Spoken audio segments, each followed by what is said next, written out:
Kabanata 201, ang lihim na tagapangalaga ng Cloud Gate. Xiaofu, anong ginagawa mo? Naguguluhang tanong ni Yang Yiyu sa kanilang tatlo. Bakit sila nakaluhod sa pintuan ng walang dahilan? Mukhang medyo matagal na silang nakaluhod. Master, gusto rin naming sumama sa Yunmen at tulungan ka. Nakikiusap kami na tulungan mo kami. Kinatawa ni Xiaofu ang tatlo at ginamit ang salitang, Master. Ilang araw na ang nakalipas, Sir, pa rin ang tawag niya sa kanya. Oo, sir, tulungan mo kami. Sumunod si Wumoxia. Talagang pinabalik lang siya ni Xiaofu sa pamamagitan ng isang lihim na pamamaraan. Siya ay nasa tahanan ni Lin Huan upang protektahan ang ina ni Lin Huan. Nauna nang sinabi ni Xiaofu na magse-set up ang master ng ilang Yunmen, ngunit hindi niya binanggit silang tatlo, kaya natarante si Xiaofu at pinatawag siya pabalik para makiusap kay Yang Yiyu. Alam ng tatlo na kung makakamit nila ang anumang bagay sa hinaharap ay nakasalalay kay Yang Yiyu, kaya ang lahat ay kailangang sumunod sa mga hakbang ni Yang Yiyu. Bagamat hindi naiintindihan ng tatlo kung ano ang Yunmen, alam na alam nila ang isang bagay, iyon ay, isinama din ni Yang Yiyu ang kanyang kapatid na si Yang Shanshan sa Yunmen, kaya naniwala si Xiaofu at ang dalawa pa na ang Yunmen ay dapat na isang mahalagang organisasyon para kay Yang Yiyu. Dati, lahat ng tao sa bulwagan ay sumama sa Yunmen, maliban kay Yang Yiyu na hindi binanggit silang tatlo, kaya balisa si Xiaofu. Mangyaring hayaan kaming sumama sa Yunmen upang tulungan ang master na ibahagi ang kanyang mga alalahanin. Sabi din ni Little Loli Wumoxia. Tumingin si Yang Yiyu sa kanilang tatlo, at nakangiting sinabi, tumayo na kayo. Kahit na hindi ko sinabi, itinuring na kita bilang bahagi ng Yunmen sa aking puso. Gaya nga ng sinabi ko, magtago muna kayong tatlo sa dilim at huwag na kayong lalabas sa bukas, bilang linya ng depensa para maprotektahan ang kaligtasan ng Villa at Yunmen. Kayong tatlo ay Ghost Cultivator, iba sa Cultivators. Gawin natin ito. Sa hinaharap, lihim kayong magiging tagapag-alaga ng Yunmen, at ang mahalagang gawain ng pagpapanatili ng kaginhawaan ng Yunmen ay ibibigay sa inyong tatlo. Pagkatapos magsalita ni Yang Yiyu, ngumiti si Xiaofu at ang dalawa pa at tumayo, lahat sila ay tuwang-tuwa. Gayunpaman, tumingin si Yang Yiyan kay Wumoxia at sinabing may matigas na mukha, tandaan sa hinaharap, sinumang hihilingin kong protektahan mo ay dapat na isang taong mahalaga sa akin. Moxia, hindi ka na dapat bumalik ng walang pahintulot. Tandaan, walang susunod na pagkakataon. At Xiaofu, ikaw din, dapat mong makilala ang kahalagahan ng mahalaga sa hinaharap. Sasabihin ko ulit sa inyong tatlo. Sinasabi ko pa rin na tinatrato ko kayo bilang sarili kong mga tao at hindi ko kayo bibiguin sa hinaharap. Bahagyang nanginig sina Xiaofu at Wumoxia nang marinig nila ang mga salita ni Yang Yiyan. Alam nila na talagang walang ingat sila sa pagkakataong ito. Hindi nila dapat isuko ang proteksyon na itinakda ng master at bumalik ng walang pahintulot. Isipin kung ipinanganak ang ina ni Lin Huan. Si Wumoxia at Xiaofu ay nanginginig sa kanilang mga kaluluwa, at sila ay sisisihin sa oras na iyon. Sa oras na ito, ikanaway ni Yang Yiyan ang kanyang kamay at sinabi, Moxia, bumalik ka. Kapag umuwi ang ama ni Lin Huan, matatapos ang iyong misyon. Bumalik ka na. Oo, Moxia, babalik ka ba ngayon? Mangyaring makatiyak, Master, ipinapangako ko na wala nang susunod na pagkakataon. Pagkatapos noon, naging itim na si Wumoxia at nawala kaagad. Pagkatapos ay sinabi ni Yang Yiyan kay Wumoxia, Here, lihim mong susundan ang kapatid kong si Yang Shanshan para protektahan siya, magagawa mo ba ito? Huwag kang mag-alala, Ginoo, tiyak na paprotektahan ni Kier ang ginang. Matigas na sabi ng batang babae. Bagamat hindi siya kasing gulang ni Xiaofu at ng kanyang kapatid na si Wumoxia, siya ang may pinakamahusay na paglilinang sa kanilang tatlo. Bueno, magsikap sa pagsasanay, naniniwala akong magagawa ito ng maayos ni Kier. Gawin natin ito. Kapag bumalik ka sa gabi, ang Wine Cellar Spirit Gathering Array ay nagpapahintulot sa iyo na magsanay. Bilang gantimpala, binigyan ni Yang Yiyan ng karapatang bumuo ng bodega ng alak sa maliit na batang babae na si Wumoxia, dahil siya ay magiging isang mahalagang linya ng depensa upang maprotektahan ang kaligtasan ng kanyang kapatid na si Yang Shanshan, at si Yang Yiyan ay handang gumastos ng maraming pera. Ang wine cellar mismo ay puno ng espiritual na enerhiya, at ang Spirit Gathering Array ay maaaring makaipon ng espiritual na enerhiya, na higit sa 10 beses ang espiritual na enerhiya sa labas.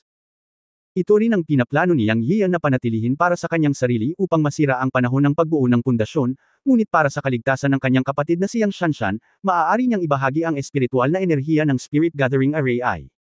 Para sa mga Ghost Cultivator, si Yang Yiyan ay hindi pa nakakahanap ng anumang paraan upang mapabuti ang kanilang paglilinang gamit ang mga elixir. Tanging ang espiritual na enerhiya dito ay epektibo para sa kanilang tatlo. Medyo kinabahan si Qiao Fu, dahil pinabalik niya si Wu Maxia nang walang pahintulot at ginawang hindi masaya ang kanyang amo, kaya tumabi siya at nanginginig at hindi nang ahas na magsalita. Natural na nakita ni Yang Yiyo ang pagkabalisa ni Qiao Fu, ngunit sadyang hindi siya pinansin. Ito ay kinakailangan upang kumatok sa kanya ng naaangkop, kung hindi ay magkakaroon ng susunod na pagkakataon, at maaaring magkaroon ng problema sa oras na iyon. Pagkatapos makipag-chat sa maliit na loli para sa ilang salita, pinaalis siya ni Yang Yiyo, at pagkatapos ay tumingin kay Qiao Fu at sinabing, saan tumakas sina Hao Dudo at Xiang nitong mga araw na ito? Sumasagot sa master. Nakasanayan ko pa namang tawagin kang sir. Pinutol ni Yang Yiyo si Qiao Fu. Oo, Ginoo, ang iyong dalawang espiritong hayop ay naglalaro sa lisya nitong mga araw. Walang nangyari. Pupuntahan ko sila minsan sa isang araw. Magalang na sabi ni Qiao Fu.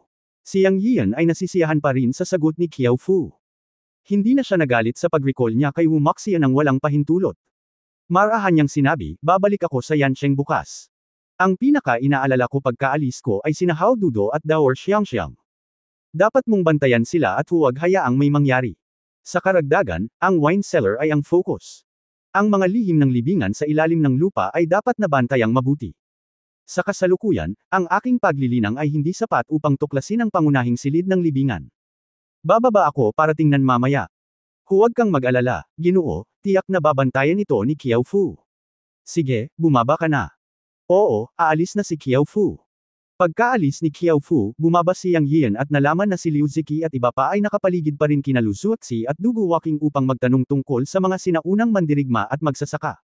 Tuwang-tuwa siya dito. Si Lu Zuoxi ay isang magsasaka mula sa mundo ng bundok at dagat. Siya ay mas marunong kaysa sa kanya. Angkop para kay Lu Zuoxi na turuan ang lahat kung paano linangin at pinuhin ang chi sa hinaharap. Ibinigay niya kay Lu Zuoxi ang nakasulat na mga kasanayan at diskarte kasama ang dalawang swordsmanship, at hiniling sa kanya na turuan ang lahat ng may kumpiyansa. Matapos ipaliwanag ang ilang kinakailangang tanong, lumabas si Yang Yiyo. Hindi siya nagdala ng kahit na sino, at nagmaneho palabas ng mag-isa para may makilala si Ning Ke. Noong nakaraan, hindi niya naintindihan si Dugu Waking at inilabas ang kanyang baril, na ikinagalit ni Yang Yiyan at umalis siya. Sa oras na iyon, nag-aalala rin si Yang Yiyan na sasalakayin ng pumatay kay Guhua ang kanyang mga kamag-anak at kaibigan, at naisip na mas ligtas si Ning Ke sa kanya, kaya hindi niya ito hinabol. Ngayon, noong naitatag ang Yunmen team, naisip niya si Ning Ke, dahil si Ning Ke ang kauna-unahang taong tinuruan niyang mag-ensayo ng Zixia-ju, at babae rin niya ito. Kahit galit siya, nag-aalala siya sa kanya, kaya lumabas siya para bisitahin siya sa bahay. Nakatira si Ning Ke sa isang police community house. Sinabi niya sa kanya ang address noon, ngunit hindi pa siya nakapunta doon. Sa pagkakataong ito ay pumunta siya upang tingnan kung kumusta ang kanyang kalagayan at sinabi sa kanya na maaari siyang pumunta sa villa sa hinaharap. Mas mabuting turuan siya ni Lu Zuoxi na magsanay kaysa mag-explore ng mag-isa. Sa kasamaang palad, pumunta si Yang Yiyan sa bahay ni Ning Ke, ngunit walang nakitang tao. Bumalik siya sa istasyon ng pulis para hanapin siya at nalaman niyang may kaso siya, kaya kinailangan niyang sumuko. Noong una, gusto niyang puntahan si Uyang Yuking, ngunit nang tawagan niya ito, naka-off ang telepono nito. Dapat nasa business trip siya o hindi pa babalik. Hindi niya nakita ang taong gusto niyang makita, kaya bumalik siya sa bahay. Ipinaliwanag niya ang lahat ng sinabi sa kanya. Sa ibabaw, si Lu Zuoxi ang namamahala pagkatapos niyang umalis, at si Qiao Fu ay lihim na naroon, kaya hindi mag-aalala si Yang Yiyan tungkol sa kaligtasan. Sinabi rin niya kay Liu Ziki na makipag-ugnayan kaagad kay Lu Zuoxi kung mayroong anumang sitwasyon sa Yunqi Company. Pagkalipas ng alas 10 ng gabi, umalis sina Liu Ziki at Li Dai. Kung ikukumpara sa paglilinang, nakikita ni Yang Yiyan na gusto pa rin ni Liu Ziki ang mundo ng negosyo. Naunawaan siya ni Yang Yiyan dahil dito. Anyway, tinuruan niya siya ng cultivation sa pag-asang magkakaroon siya ng kapangyarihang protektahan ang kanyang sarili. May mga anino din ng mga sinaunang mandirigma sa bilog ng negosyo, at baka mabangga niya sila balang araw, kaya kailangang hayaan si Liu Ziki na magsanay ng cultivation. Matapos magpahinga ang lahat sa gabi, natagpuan ni Dugu Waking ang silid ni Yang Yiyo. Pagkabukas ng pinto, hindi siya pumasok, ngunit nakatayo sa pintuan at sinabing, "Sir, gaano katagal po kayo sa Yancheng?" Talagang hindi sigurado kung gaano katagal mawawala si Yang Yiyo, at hindi sigurado kung ano ang mangyayari bukas, ngunit naiintindihan niya ang ibig sabihin ni Dugu Waking. Siya ay natatakot na si Yang Yiyo ay mawawala ng masyadong matagal at ang lason sa kanyang katawan ay magbabalik. Kahit na ang acupuncture treatment ni Yang Yiyan ay kayang sugpuin ang mga sintomas sa loob ng 5 araw, hindi ito masyadong mahaba. Paano ito, sumama ka sa akin sa Yancheng bukas. Kung magtatagal, maaari kitang bigyan ng acupuncture anumang oras. Salamat, Ginoo. Tuwang-tuwa si Dugu Walking. Pumunta siya kay Yang Yian para lang sa pangungusap na ito. Kinaumagahan, sumakay sina Yang Yian at Dugu Walking ng eroplano patungong Yanyan. Sa hapon, dadalo sila sa birthday party ng lolo ni Zhao Nan. Alas 10 ng umaga, bumaba ng eroplano ang dalawa at nakarating sa Yancheng. Bago sumakay sa eroplano, tinawagan ni Yang Yian si Wang Masheng at sinabi sa kanya na bibisitahin niya ang pamilya ni Wang pagkababa ng eroplano. Sa totoo lang, mas malapit siya sa pamilya ni Wang Masheng. Si Wang Masheng ang life and death teammate ng kanyang ama. Sa labas ng airport, nakita ni Yang Yian ang isang karatula na may pangalan nito mula sa malayo. Nang lumakad siya, nakita niya na ang anak ni Wang Masheng, si Wang Zongren, ang dumating para sunduin siya. Brother Yian, bati ni Wang Zongren sa kanya mula sa malayo. Zongren, di ba dapat nasa school ka? Bakit ka nandito para sunduin ako? Nakangiting sinalubong siya ni Yang Yiyo. Si Wang Zongren at ang kanyang kapatid na si Yang Shanshan ay magkasing edad. Lahat sila ay mga kabataan at madaling pakisamahan. At saka, matapos siyang iligtas noong nakaraan, nagkaroon ng magandang impluensya sa kanya ang batang ito. Maririnig na napakasinsero niya sa pagtawag kay Kuya Yiyo. Oy, nagayos ang pamilya ko ng magandang trabaho para sa akin. Uwi na muna tayo. Pag-usapan natin yan pag-uwi natin. Okay, siya nga pala, si Dugu Walking ito, pwede mo siyang tawaging kapatid. Ipinakilala ni Yang Yiyo si Dugu Walking kay Wang Zongren. Hello, Sister Dugu. Hello. Nagpalitan silang tatlo ng kasiyahan at sumakay sa kotseng minamaneho ni Wang Zongren at dumiretso sa pamilya Wang. Kabanata 202, ang mga henerasyon ay nagkagulo. Pagkatapos magsalita ni Wang Xuanjie, unang nagliwanag ang mga mata ni Wang Masheng. Naisip niya ang napakahusay na medikal na kasanayan ni Yang Yiyo. Nang ma-accident ang kanyang anak na si Wang Zongren sa Phoenix Hotel, muntik na itong mamatay. Si Yang Yiyo ang nagligtas sa kanyang buhay. Nagkakilala rin sila noong mga panahong iyon. Nang maglaon, nalaman nilang anak siya ng isang life and death teammate. Sa katunayan, naisip ni Wang Masheng na hilingin kay Yang Yiyo na makita ang matandang lalaki sa simula, ngunit ang matanda ay may espesyal na katayuan at hindi siya ng ahas at hindi maaaring hayaan ang sinuman na magpatingin sa doktor ng basta-basta.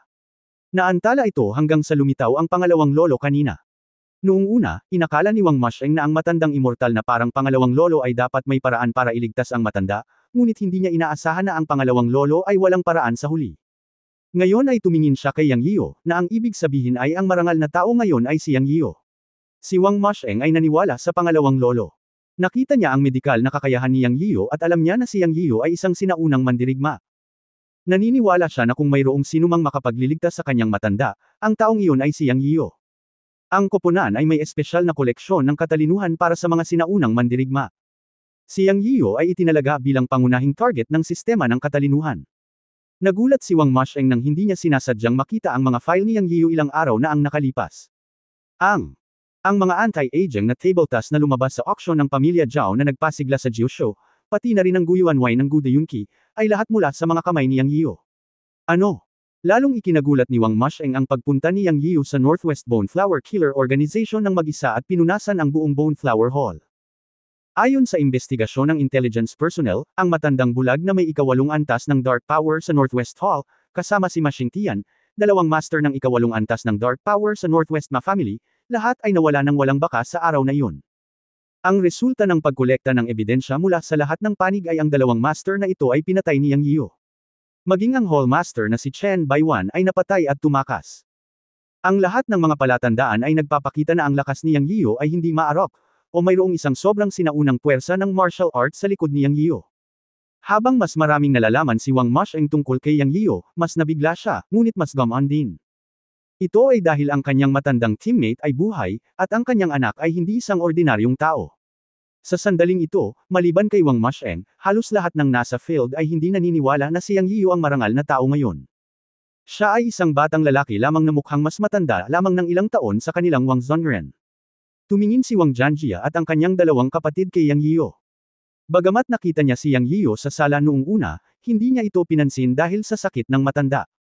Sa hindi inaasahang pagkakataon, si Yang Yiyo ay tatawaging marangal na tao ng matandang maladyos na pangalawang lolo sa sandaling ito. Siyempre, hindi nagmamadaling magsalita ang apat na kapatid na babae at lalaki ni Wang, dahil alam nilang lahat na kokontaken ng pangalawang lolo si Yang Yiyo, at hindi basta-basta nakakagambala silang apat. Para naman kay Yang Yiyo, nakaharap muli sa nakangiting mga mata ni Wang Xuanjie, nakaramdam siya ng medyo hindi natural. Nang manggamasta na sana si Yang Yiu, tumingin sa kanya si Wang Xuanji at sinabing, "Ako, si Wang Xuanji, nakilala kita, aking kaibigan," at nagsagawa ng daos na seremonya kay Yang Yiu habang nagsasalita. Nagulat ito sa magkapatid na pamilya Wang. Alam nilang lahat kung sino ang pangalawang lolo. Hindi pagmamalabos na sabihin na siya ay isang matandang immortal. Si Wang Xuanji ay hindi lamang miyembro ng pamilya Wang, kundi isang pambansang kayamanan at ang honorary president ng National Daoist Association.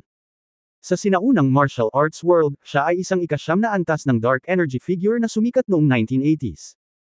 Direkta siyang responsable sa pagkalkula ng kapalaran ng bansa gamit ang kanyang banal na kasanayan sa pagkalkula na may bibig na bakal. Sa mga tuntunin ng edad, siya ay higit sa 80 taong gulang.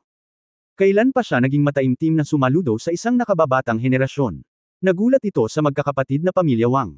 Si Yang Yian mismo ay walang naramdaman sa oras na iyon. Sa sandaling ito, naisip niya sa kanyang puso, lumalabas na si Wang Xuanji ay isang monghe pa rin na naniniwala sa Taoism. May magandang impresyon pa rin si Yang Yian kay Wang Xuanji. Mula sa matandang ito, naramdaman ni Yang Yian ang pakiramdam ng etherealness, napakahiwalay at malaya at madali. Sa sandaling ibukan niya ang kanyang bibig, napakabait ng mga tao. Agad niyang ikinuyom ang kanyang mga kamao bilang ganti at sinabing, "Masyado kang magalang, matanda." Ako, si Yang Yian, ay ikinararangal na makilala ang matandang immortal. Matandang walang kamatayan. Haha, nickname yan ng mga tao sa martial arts world. Hindi ko magagamit sa harap mo. Huwag mo lang akong tawaging charlatan, hahaha. Nagsalita si Wang Xuanji ng napakatatawa at wala man lang airs. Bagamat puno ng kulubat ang kanyang mukha, hindi man lang maulap ang kanyang mga mata at napaka-charming. Si Yang Yian ay isa ring malaya at madaling tao sa kanyang paglilinang. Nang marinig ang mga salita ni Wang Xuanji, naramdaman din niya na ang matandang ito ay lubhang kawili-wili. Ngumisi siya at sinabing, "Paano kung tawagin akong matanda?" "Okay, title pa lang, wag mo na masyadong pansinin." "Okay, hindi ako magiging magalang." Ang galing. Ang apat na magkakapatid na lalaki at babae ng pamilya Wang ay tumingin sa pangalawang lolo at Yang Yian na casual na nag-uusap, at lahat sila ay nagkatinginan. Sa mundo ngayon ng sinaunang martial arts, gaano karaming mga tao ang maaaring makipag-chat at makipag-usap sa pangalawang lolo ng casual at makipag-usap tungkol sa kanilang mga kapantay. Si Yang Yian ay maaaring ituring na unang tao ng nakababatang henerasyon.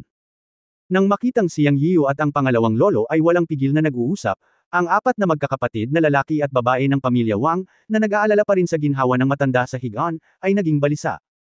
Si Wang Jianjia, na lubos na minamahal ng pangalawang lolo, ay hindi napigil ang pigilan sila at sinabing, "Ikalawang lolo, maaari mo bang tingnan muna ang kalagayan ng aking ama?"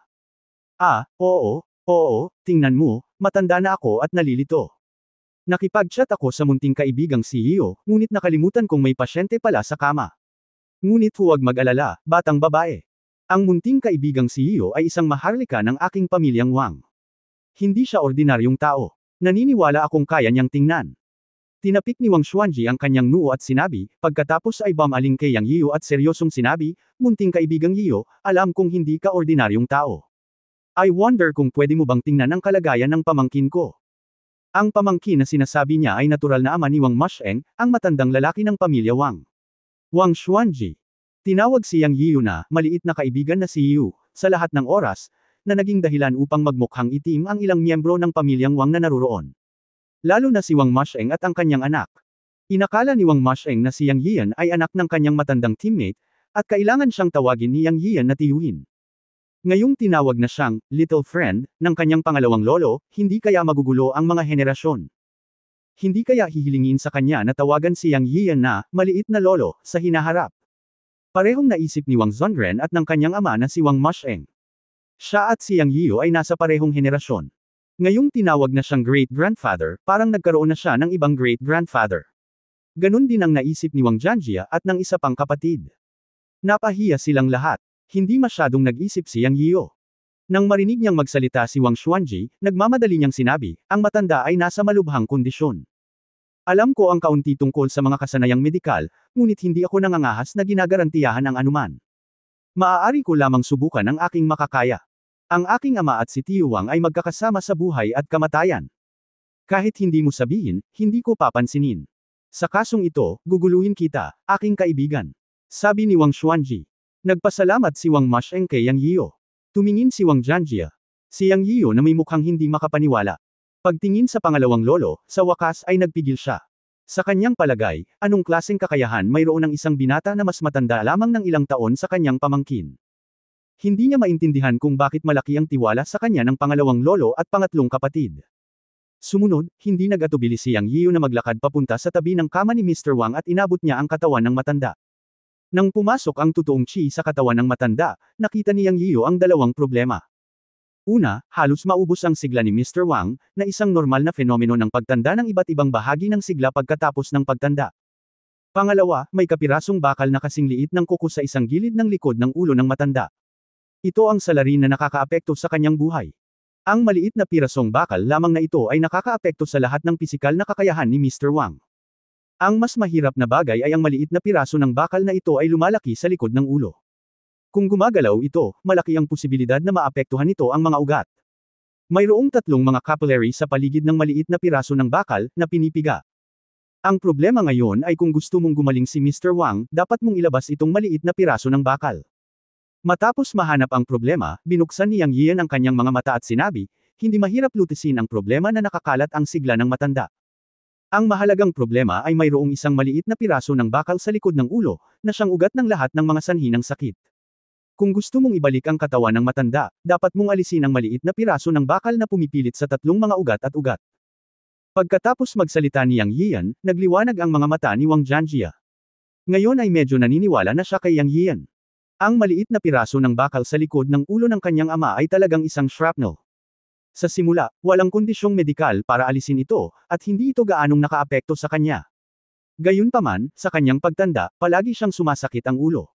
Nang maglaon, nang nais nilang ilabas ito, walang ospital o doktor ang nang-ahas na buksan ang bungo para sa operasyon, dahil ang mga resulta ng pagsusuri ay nagpakita na ang mga shrapnel ay pinigilan ang tatlong mga capillary at nervyos. Walang doktor na nang-ahas na makipagsapalaran, kaya't naantala ito hanggang ngayon at sa wakas ay naging isang nakamamatay na sakuna. Sa hindi inaasahan, tumpak na sinabi ito ni Yang Yian pagkatapos ng pagsusuri, na eksaktong kapareho ng diagnosis ng mga nangungunang eksperto at propesor na iyon. Ang pagkakaiba sa pagitan ng dalawa ay ang mga eksperto at propesor sa ospital ay nasuri sa pamamagitan ng kagamitang medikal, habang si Yang Yian ay na-diagnose sa pamamagitan ng pakiramdam ng pulso. Ang puntong ito ay dapat sabihin na talagang kamangha-manghang. Hindi napigilan ni Wang Masheng na magtanong, sigurado ba si Yian na kaya niyang ilabas ang shrapnel? Hindi ako maglakas loob na itago ito sa iyo, 60% lang ang sigurado ako. Sabi ni Yang Yian pagkatapos mag-isip tungkol dito. Sa katunayan, siya ay hindi bababa sa 70% sigurado, ngunit sinusubukan niyang sabihin ng mas kaunti.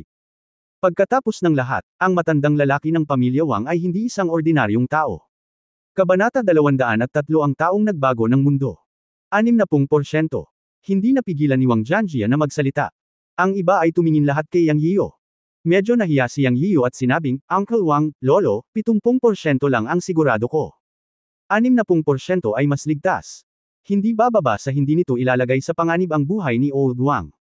Hindi talaga ako sigurado kung higit pa. Naisip ni Yang Yiu na nakatitig sila sa kanya dahil masyado siyang sigurado. Ngunit ito ay nagkaroon ng kahulugan. Kahit na ang lolo ni Wang Zongren ay hindi isang sinaunang mandirigma, siya ay isang veterano ng Jiu-Shou team. Ang kanyang pisikal na kondisyon ay hindi lamang nauugnay sa pamilya Wang. Natural na alam ni Yang Yiu ang tungkol kay Old Wang. Bagamat matagal na siyang nagretiro sa ikalawang linya, ang mga gawa ng matandang ito ay bakal at tanso. Isa siya sa iilang lumang henerasyon. Hindi pagmamalabos na tawagin siyang pambansang kayamanan. Ang kanyang pisikal na kondisyon ay natural na ang pangunahing prioridad at hindi maaaring maging palpak. Ngunit pagkatapos ay natagpuan niya ang isang bagay na mali, dahil nalaman niyang si Wang Masheng at ang kanyang 4 na kapatid, kasama si Wang Xuanji, ay nakatingin sa kanya ng may kagalakan. Gumagalaw ang kanyang puso. Hindi kaya nagkamali siya. Oo naman, nag-react si Wang Masheng at hinawakan ang likod ng kamay ni Yang Yian na may kasabikan at sinabing, si Yian ba ay 60% o kahit 70% sigurado? Tito Wang, huwag kang magbiro. Ako ay 60% sigurado na maaari kong alisin ang shrapnel nang hindi nalalagay sa panganib ang buhay ni Mr. Wang. Gayunpaman, may panganib pa rin. Ang panganib ay pagkatapos na mailabas ang shrapnel, maaaring hindi magising si Mr. Wang, dahil pinipigilan ng shrapnel ang mga daluyan ng dugo at nerbiyos ng napakatagal. Kahit na matagumpay na maalis ang shrapnel, mahirap itong mabawi sa maikling panahon. Sinabi ni Yang Yian ang totoo. Ngunit alam ni Wang Masheng na ito ang pinakamagandang resulta. Ang mga eksperto ay nagbigay ng maximum na 30% na pagkakataon na mabuksan ang bungo upang alisin ang mga shrapnel, at hindi sila ng ahas na garantiya ang kaligtasan ng buhay. Ngunit nagawa ni Yang Yian ang 60% na ligtas at hindi nalalagay sa panganib ang kanyang buhay. Ito ay isang mahusay na kasanayang medikal. Ilang sandali, tumingin ang apat na magkakapatid sa kanilang pangalawang lolo na si Wang Xuanji. Hindi nila alam kung napakaganda ng mga medikal na kasanayan ni Yang Yian, kaya hindi sila ng ahas na gumawa ng desisyon ng madali, ngunit ang pangalawang lolo, ang matandang immortal, ay ganap na nakapagpasya. Ngumiti si Wang Xuanji. Talagang wala siyang masyadong alam tungkol sa mga medikal na kasanayan ni Yang Yiyo. Kung may kakayahan si Yang Yiyo na pagalingin ang sakit ng kanyang pamangkin, hindi alam ni Wang Xuanji. Ngunit napakalinaw ni Wang Xuanji tungkol sa isang bagay. Ang kanyang kakayahan ay hindi ang ikasyam na antas ng sinaunang martial arts na lakas ng dark energy, ngunit ang metaphysical face reading technique. Hindi siya tinawag na Diyos ng panghuhula para sa wala. Alam ng sinaunang martial arts world na magaling siyang manghula, pero siya lang ang nakakaalam na magaling siyang magbasa ng mukha. Ang mukha ni Yang Yiyo ay malabo sa mga mata ni Wang Xuanji, at hindi niya ito makita ng malinaw. Sa buhay niya, bihira na siyang makakita ng ganoong mukha. Isang tao lang ang nakita niya na malabo ang mukha sa sinaunang martial arts world ilang dekada na ang nakararaan. Noong panahong iyon, ang taong iyon ay tinawag na unang tao sa ilalim ng siyantiya ng mga sinaunang martial arts generals, at siya rin ang taong may pinakamaraming pag-asa na makamit ang alamat ng siyantiyan sa modernong panahon. Nang maglaon, talagang nakamit niya ang alamat ng siyantiyan. Ang mukha ni Yang Yiyo ay malabo na rin ngayon, ngunit nakita ni Wang Xuanji na may kulay ube na hangin na nakapalibot sa ulo ni Yang Yiyo, at ito ay naging mga bulaklak. Ito ay isang taong may malaking kapalaran. Kaya naisip ni Wang Xuanji na tiyak na mapapagaling ni Yang Yiyo ang kanyang pamangkin, at mayroon siyang hexagram para sa pamilya Wang, na nagpapakita na may mga mararangal na tao na tutulong, gawing kaligtasan ang panganib, at may potensyal na umakyat sa langit. Matapos bumalik ilang oras ang nakalipas, nakita niya ang anak ni Wang Masheng na si Wang Zongren, at nalaman na ang batang ito ay isang unicorn na bata, ngunit siya ay nakatadhana na maging isang natutulog na dragon. Kailangan niya ng tutulong sa kanya, at makakasalubong niya ang hangin at ulap at maging santo. Noong una, inakala ni Wang Xuanji na ang pagkakataon ni Wang Zongren na matulungan ay nasa Shenlongtan, dahil may ilang matandang halimaw sa Shenlongtan at isa pang matandang lalaki ng pamilya Wang. Naisip niya na kung ipinakilala niya si Wang Zongren sa Shenlongtan, maaari siyang maging santo at maging pagmamalaki ng pamilya Wang sa hinaharap. Ngunit matapos makita si Yang Yiyo ngayon, binawi ni Wang Xuanji ang ideyang ito. Ang mga pagkakataon ng kanyang pamilyang Wang at Wang Zongren, na isinilang na may kapalaran ng unicorn, lahat ay nakasalalay kay Yang Yiyo, isang marangal na tao. Siya. Hindi niya makita ang kapalaran ni Yang Yiyo, ngunit nakikita niya ang lilang hangin at swerteng nakapaligid sa kanya, na isang taong kayang baligtarin ang mundo. Ang malaking kapalaran ay maaari ding maging isang malaking sakuna, at ang pagtutulungan ng kapalaran at kasawian ay ang walang hanggang batas ng buhay. Si Wang Xuanji ay lubos na kumpiyansa sa kanyang mga mata. Alam niyang nakatingin sa kanya ang apat na magkakapatid na lalaki at babae ng pamilya Wang, naghihintay na magdesisyon siya, at kapag nagawa na ang desisyong ito, buhay at kamatayan na ang buhay at kamatayan ng pamilya Wang. Alinman ang dragon ay pumailang lang sa langit, o ito ay ilalagay sa mahabang ilog ng kasaysayan. Ang mga pagbabago ng malaking pamilya, ang kaluwalhatian ng bawat henerasyon at yugto ay walang alinlangan na bumabaligtad ang mundo. Ang pamilya Wang ay ang pinuno ng apat na sinaunang martial arts sa Yancheng sa ibabaw, at ang iba pang mga sinaunang martial arts na pamilya sa Jiushu ay pinamumunuan ng apat na pangunahing pamilya sa Yancheng. Masasabing ang pamilya Wang ang weather vane ng sinaunang martial arts world. Ang kasalukuyang pamilya Wang ay nalantes sa mga tuntunin ng mga sinaunang martial arts talents. Walang sinaunang martial artist sa henerasyon ni Wang Masheng. Bagamat may pagkakakilanlan sila ng isang koponan, hindi pa rin sila hanggang sa pamantayan sa sinaunang martial arts world. Ang buong mundo ng sinaunang martial arts ay mas tinatawag na sinaunang martial arts ng pamilya Wang dahil sa kanya at sa isa pang matandang lalaki sa Shenlongtan. Sa makatuwid, ang pamilya Wang ay dapat gumawa ng mga pagbabago, kahit na ito ay upang maglingkod sa bansa. Sa henerasyon ni Wang Zongren, tanging ang panganay na anak na lalaki ang pumasok sa Shenlongtan, ngunit ang batang iyon ay hindi pinuno ng pamilya Wang. Napakalinaw ni Wang Xuanji tungkol dito. Tanging si Wang Zongren, isang batang may unicorn na kapalaran, ang magiging haligi ng pamilya Wang sa hinaharap. Ang pagpili na maniwala kay Yang Yiyo sa sandaling ito ay nangangahulugan na ang kayamanan ng pamilya Wang ay nasa Yang Yiyo. Si Wang Xuanji ay napakalinaw at determinado. Siya ay mukhang relaxed sa ibabaw, ngunit nag-aalala at kinakabahan sa loob. Ngumiti siya at sinabing, naniniwala ako kay Yiyo. Sa isang pangungusap lamang, nagpasya si Wang Xuanji na hayaang tretuhin ni Yang Yiyo ang matandang lalaki ng pamilya Wang. Kahit na si Wang Masheng at ang kanyang apat na kapatid ay nagulat sa mga salita ng pangalawang lolo, walang tumutol sa huli. Lahat sila ay naniniwala sa matandang immortal na tulad ng pangalawang lolo. Labis na naantig si Yang Yiyo sa tiwala ni Wang Xuanji, at tiyak na gagawin niya ang kanyang makakaya. Tungkol sa kalagayan ni Mr. Wang, sinabi niya ang isang plano. Lolo, napakahirap ng pisikal na kondisyon ni Mr. Wang. Hindi ako nang ahas na madaling tanggalin ang shrapnel. Ngayon ay bibigyan ko siya ng acupuncture para pasiglahin ang sigla ng kanyang katawan. After 3 days, kapag gumaling na siya, pwede ko nang tanggalin ang shrapnel. Ano sa tingin mo? Pagkatapos magsalita ni Yang Yiyo, tumingin siya kay Wang Xuanji. Nagsasabi rin siya ng totoo. Ang pisikal na kondisyon ni Old Wang ay malubhang naubos ang sigla. Hindi siya nang ahas na kumuha ng elixir ng madali dahil hindi niya ito matiis. Magagamit lang niya ang Yin Yang 5 Elements Acupuncture para pasiglahin ang sirkulasyon ng kanyang dugo at maibalik ang ilang sigla sa mga function ng kanyang katawan. Pagkatapos, makikipagtulungan siya sa acupuncture at elixir para magkaroon ng higit na kumpiyansa. Mula ngayon, ikaw na ang mag-aayos ng lahat. Naniniwala kaming lahat sa iyo. Kung may kailangan ka, magtanong ka lang. Seryosong sabi ni Wang Xuanji. Ang dashboard ni Wang Xuanji, si Wang Masheng at ang kanyang 4 na kapatid ay natural na sumang-ayon at nagpahayag ng kanilang suporta. Walang kailangan. Maghanap ng 100 taong gulang na ligaw na ginseng at kumuha ng 1 katlo nito. Ibabad ito sa tubig at ibigay sa matanda. 200 mililitro sa isang araw ang magagawa. Kukuha ako ng acupuncture at bibigyan ko muna ng acupuncture si Old Wang para ayusin ang kanyang katawan. Maaaring alisin ang shrapnel sa loob ng 3 araw. Pagkatapos magsalita, pumunta si Yang Yiyo sa sala. Sa pagkakataong ito ay nagdala siya ng backpack at inilagay ang acupuncture sa loob, baka sakaling magamit ito. Pagkatapos ng lahat, ang pagkuha ng acupuncture mula sa espasyo ng Chen Kun Pot ay isang hindi maipaliwanag na problema. Nakaupo si Dugu Walking sa sala at umiinom ng tsaa. Siya ay isang tahimik at kalmadong tao. Wala siyang tinanong kay Yang Yiyo. Naghintay lang siya. Bumalik sa silid sa likod, nakakita na si Wang Masheng ng isang ligaw na 100 taong gulang. Hindi naging mahirap para sa iyong pamilyang Wang na makahanap ng isang ligaw na 100 taong gulang. Upang mapanatag ang loob ng pamilya Wang, hindi sila iniwasan ni Yang Yiyo sa pagkakataong ito. Ginamit niya kaagad ang Yin Yang Needle Method. Ang pangunahing bagay para sa katawan ni Wang Lao ngayon ay upang ayusin ang balanse ng katawan at pasiglahin ang sigla. Hindi ito makatakas sa kabangisan, ngunit hindi ito maaaring maging masyadong mahina. Kaya pinili ni Yang Yiyo ang Yin Yang 36 needles para palakasin ang kanyang katawan. Una, nagsimula ito sa 18 karayom ng Yin, una upang patatagin ang dugo, at pagkatapos ay gamitin ang 18 karayom ng Yang upang pasiglahin ang sigla. Sa simula, ang mga karayom ng Yin ay matatag, at ang mga karayom ng Yang ay masyadong masigla. Hindi kinaya ng katawan ni Wang Lao.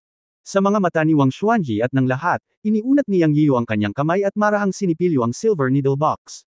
Sa sumunod na sandali, lumitaw ang isang pilak na karayom sa gitna ng kanyang kamay. At ang pilak na karayom ay gumawa ng hagong. Isang putok ng pilak na karayom ang bumagsak sa katawan ng matanda at nanginginig pa ang buntot. Napakadalisay na puwersa sa loob, napakagandang acupuncture technique, nagliwanag ang mga mata ni Wang Xuanji at hindi niya maiwasang magsalita. Hindi pinansin ni Yang Yiyo ang kanyang narinig at nagpatuloy sa pagganap. Kinailangan ng buong kalahating oras upang makumplito ang 18 karayom ng Yin. Pagkatapos ay dumating ang 18 karayom ng Yang, na mga mabilis na karayom. Huminga ng malalim si Yang Yiyo, iwinagayway ang kanyang mga kamay, at naging after image. Sa mga mata ni Wang Masheng at ng iba pa, mayroon lamang isang salita mabilis. Tanging ang mga kamay ni Yang Yiyo ang naging after image. Tanging si Wang Xuanji lamang ang nakakakita ng malinaw sa acupuncture technique ni Yang Yiyo. Alam niya na si Yang Yiyo ay gumamit ng 18 pilak na karayom sa 2 kamay nang wala pang hininga. Matapos makumplito ang 36 na karayom, si Yang Yiyo ay huminga ng malabo na hangin. Okay, huwag mong bunutin ang mga acupuncture needles na ito, pupunta ako at makikita ko sila bukas. Tiningnan ni Wang Xuanji ang 18 pilak na karayom na ginamit ni Yang Yiyo sa kanyang pamangkin, ngunit nanliit ang kanyang mga mata at napabulalas siya. Ang acupuncture ay bumubuo ng isang formasayon, ang Yin at Yang ay malinaw na nakikilala, at ang 5 elemento ay nabuo sa isa't isa. Kilala mo ba si Master Mi mula sa Miaojiang? Chapter 204, Just a Wild Boy. Master Mi. Hindi ko siya kilala. Sino siya? Ang tanong ni Yang Yiyo kay Wang Xuanji. Siya ay isang mahusay na doktor sa Lingtianyan, Miaojiang. 40 taon na ang nakalilipas, nagkaroon ako ng karangalan na makita ang paraan ng acupuncture ni Master Mi, na halos kapareho ng sa iyo. Ito rin ay malinaw na nakikilala ang Yin at Yang, at ang 5 elemento ay kapwa na buo. May porma sayon kapag nagpasok ng mga karayom. Noong panahong iyon, kilala si Master Mei bilang isang medikal na diwata sa sinaunang martial arts world. Iniligtas niya ang hindi mabilang na mga tao sa pamamagitan ng acupuncture at napakamahiwagang. Sayang naman at ilang dekada siyang nawala. Napabuntong hininga si Wang Xuanji. Umiling si Yang Yiu at sinabing, ang aking hanay ng mga pamamaraan ng acupuncture ay tinatawag na Yin Yang Five Elements Needle. Mana ito sa aking amo at dapat walang kinalaman kay Master Mei. Tumango si Wang Xuanji at sinabing, tama. Siyam na karayom lang daw ang nagagawa ni Master Mei sa isang hininga, pero nakikita ko na wala ka pang 18 karayom sa isang hininga, at madali mo itong magagawa. Kahit nabuhay pa si Master Mei, natatakot akong hindi siya may kumpara sa iyo. Matanda, pinapahiya mo ako. Malalim ang medisina at ang balahibo lang ang natutunan ko. Kaibigan ko, masyado kang mahinhin.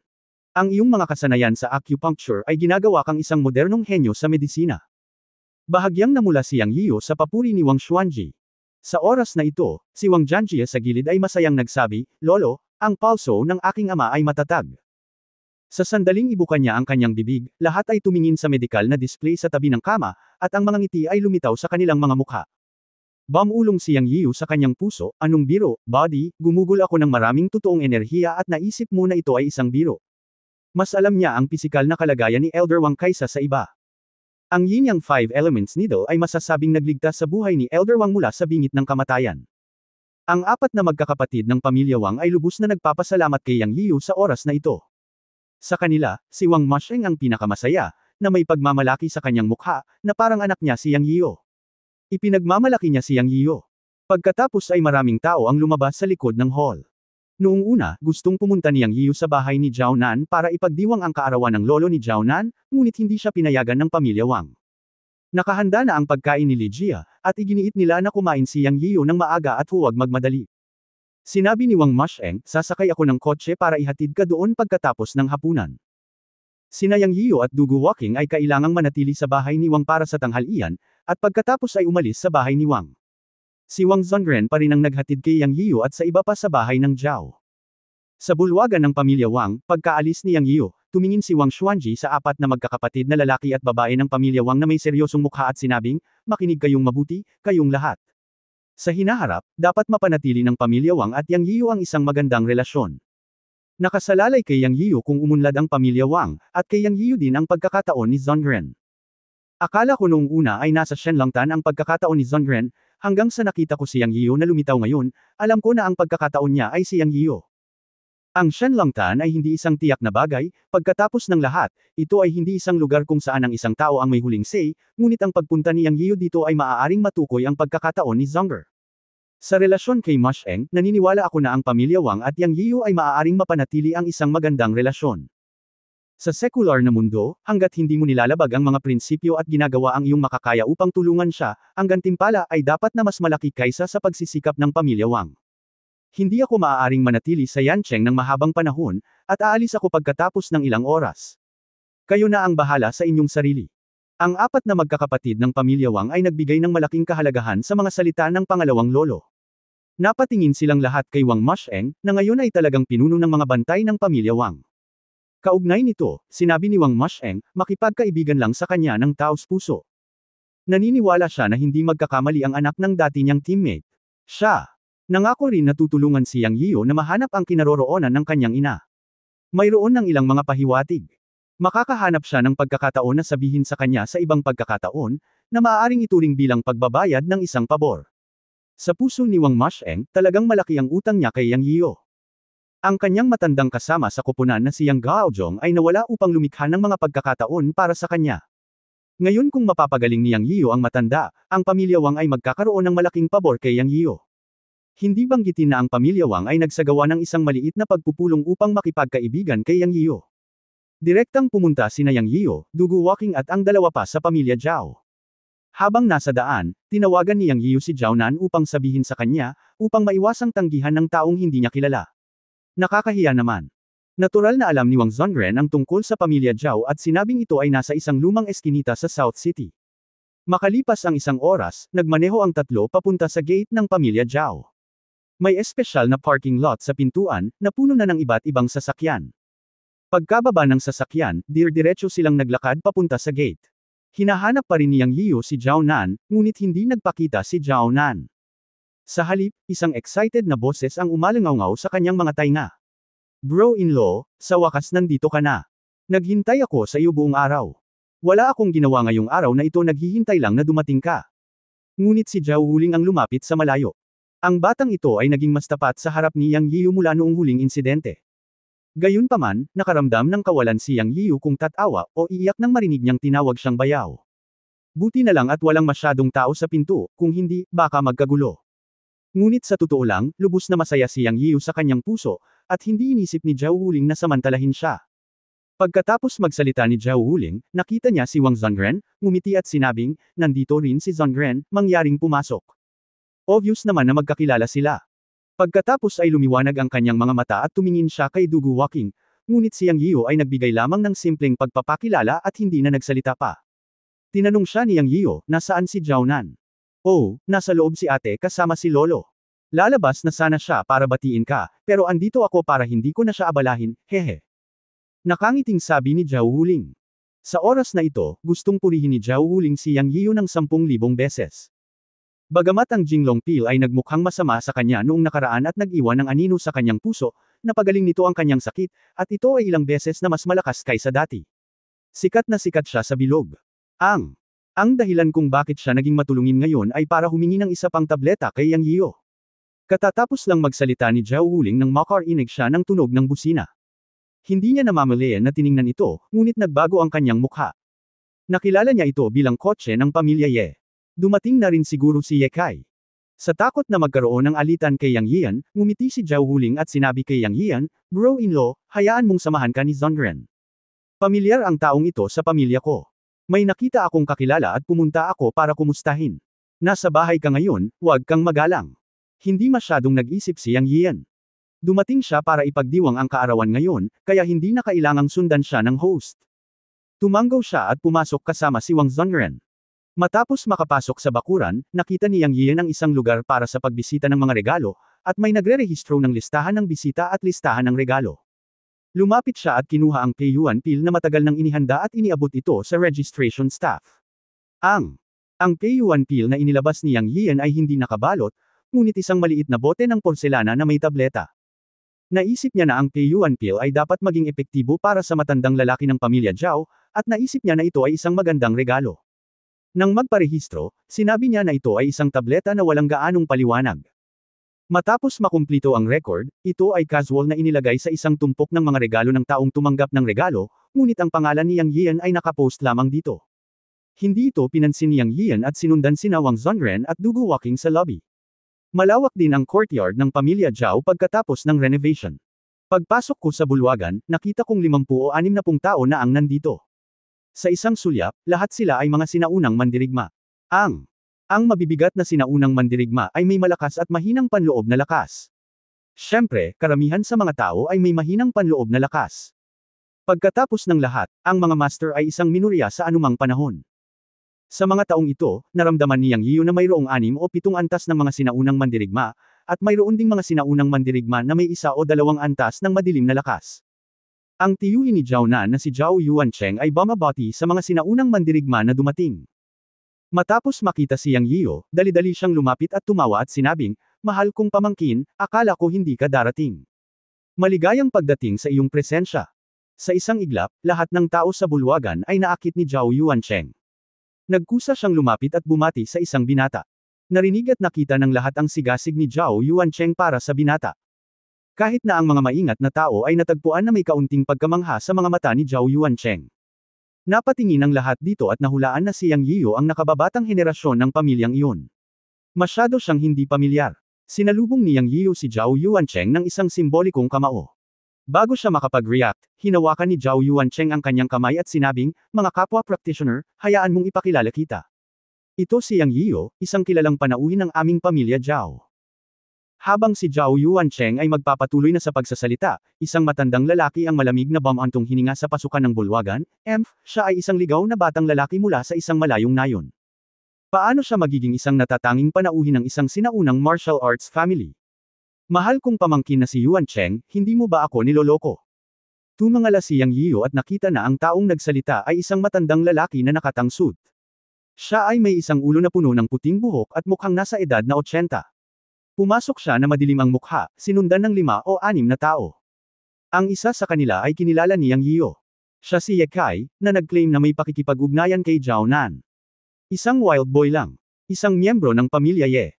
Ngumisi si Yang Yiyo sa kanyang puso at pinaikit ang kanyang mga mata upang salubungin ang tingin ng matanda. Kabanata 205 tumayo si Zhao Changsheng upang salubungin. Ang mga mata ng matandang lalaki ay parang talam, at ang kanyang dugo ay malakas, katulad ni Wang Xuanji, ngunit hindi kasing lakas ni Wang Xuanji. Ang matandang lalaki ay dapat na miyembro ng pamilya Ye, o simpleng matandang lalaki ng pamilya Ye, at siya ay nasa ika-9 na antas ng dark energy. Ano? Ikinagalit ni Yang Yiyu dahil ang matandang immortal na ito ay binaril siya sa sandaling siya ay lumitaw, at ang kanyang tono ay puno ng panunuya at paghamak, na parabang ang sinaunang mandirigmang pamilya na binanggit niya ay ang maharlikang pamilya, at siya ay isang mababang sibilyan lamang. Sa pagtingin sa isa't isa, si Yang Yiyu ay hindi natakot. Bagamat ang kabilang partido ay isang matandang immortal na may ika-9 na antas ng madilim na enerhiya, siya ay isang sinaunang mandirigma lamang. Sa mga mata ng matandang immortal, siya ay parang isang hamak na sibilyan, at tumingin si Yang Yiyu sa mga sinaunang mandirigma sa parehong paraan. Sa mata ng mga magsasaka, ang mga sinaunang mandirigma ay minamalas. Kahit na ang mga magsasaka na may pinakamababang antas ng paglilinang ay nakahihigit sa mga sinaunang mandirigma. Nagkatinginan ang dalawa, ang mga mata ng matanda ay parang mga talim, habang ang mga mata ni Yang Yiyu ay kalmado, ngunit ang lalim ng kanyang mga mata ay parang isang bangin. Kahit gaano pa kalakas ang bagyo sa kanyang mga mata, nanatiling hindi gumagalaw si Yang Yian, ang kanyang mga mata ay parang black hole, tahimik na nilalamon ang talim ng matanda. Dahil dito ay nagbago ang mukha ng matanda, at hindi niya maiwasang matalo sa labanan. Sa oras na ito, si Zhao Yuancheng, na nasa tabi ko, ay nagsabi na may mapait na mukha, mahal kong pamangkin, ang matandang ito ay ang matandang patriarch ng pamilya Ye, Ye Zaitian.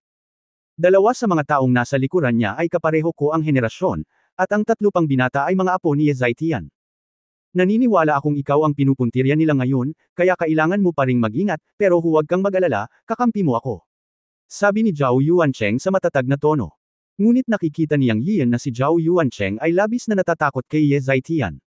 Bilang tugon sa mga salita ni Zhao Yuancheng, ngumisi lang si Yang Yian at nagpasalamat sa kanya. Kung galitin siya muli ng pamilya Ye ngayon, hindi ito matitiis ni Yang Yian. Sasagutin niya ang luma at bagong sama ng loob. Sa unang pagkakataon na siya ay pinatay ng nakababatang kapatid na lalaki ni Chen Baiwan na si Chen Baichen at ng babaeng killer na si Wang Yilan, ang pamilyang Ye ang umupa kay Guho sa likod ng mga eksena. Masasabing mula sa sandaling iyon, si Yang Yian ay na-blacklist ng pamilya Ye. Kung hindi siya sigurado tungkol sa kakayahang makipaglaban sa sinaunang mandirigma na may ika-9 na antas ng dark energy, si Yang Yian ay tatalikuran sana siya ngayon. Kinailangan din niyang isaalang-alang si Zhao Nan ngayon. Ngayon ang kaarawan ng matandang lalaki ng pamilya Zhao, at kailangan niyang isaalang-alang ang mukha ni Zhao Nan. Siya. Maaari lamang itong matiis pansamantala, ngunit kung ang matandang lalaki ng pamilya Ye ay hindi na tumingin sa kanya, itataya ni Yang Yian ang kanyang buhay upang pilitin siyang magbago ng isip ngayon. Nakita ni Zhao Yuancheng, na nasa tabi niya, ang pagbabago ng ekspresyon ni Yang Yiu at bamulong, mahal kong pamangkin, huwag kang maging walang ingat. Si Ye Zaitian ay nasa tuktok ng mas mababang yugto ng ika-9 na antas ng dark power at malapit nang makapasok sa nag-ambalang puwersang panloob. Hindi madaling labanan siya ng direkta. Huwag kang mag-alala, hindi siya mangangahas na bastyusan ako sa kaarawan ng lolo ko ngayon. Pagkatapos magsalita ni Zhao Yuancheng, naramdaman niyang minamaliit ng mga salitang ito si Yang Yiu, kaya mabilis niyang idinagdag, syempre alam ko na sa cultivation ng aking pamangkin, walang problema na makitungo kay Ye Zaitian. Ang ibig kong sabihin ay hindi nararapat na kumilos ngayon. Tutal birthday naman ng lolo ko diba? Ahem. Hindi pinansin ni Yang Yiu ang mga salita ni Zhao Yuancheng at nagtanong, mayroon bang maliit na yugto ng dark power? Syempre meron. Ang bawat layer ay may 3 maliliit na yugto, itaas, gitna at ibaba. Kung hindi, paano natin makikilala ang malakas sa mahina? Ang aking lolo ay nasa tuktok din ng mas mababang yugto ng ika-9 na antas ng dark power, tulad ni Ye Zaitian. Paliwanag ni Zhao Yuancheng. Tumango si Yang Yiu para ipakita na naiintindihan niya. Ilang saglit lang ay nagbulungan silang dalawa. Sa oras na ito, lumakad si Ye Zaitian patungo kay Yang Yiu na may makitid na tingin, na naging dahilan upang medyo kinabahan si Zhao Yuancheng. Gayunpaman, humanga si Zhao Yuancheng sa espiritual na panggigipit ni Yang Yiu noong nakaraan, at palagi niyang iniisip na si Yang Yiu ay maaaring isang congenital myth, kaya tumayo siya sa harap ni Yang Yiu upang ipakita ang kanyang katapatan. Sa katunayan, hindi alam ni Zhao Yuancheng na ginamit ni Yang Yiu ang kanyang espiritual na presyon sa tulong ng espiritual na kamalayan ng kanyang master na si Yun Changxi noong nakaraang pagkakataon. Talagang natakot siya noong panahong iyon, at naniniwala siya na si Yang Yiu ay isang congenital myth na nagpapanggap na baboy at kumakain ng tigre. Ngunit ngayon talaga ang kaarawan ng kanyang lolo, at kung mag-aaway sila ngayon, mawawala ng mukha ang matandang pamilya niyang Zhao, kaya maingat niyang pinigilan si Yang Yiu na kumilos.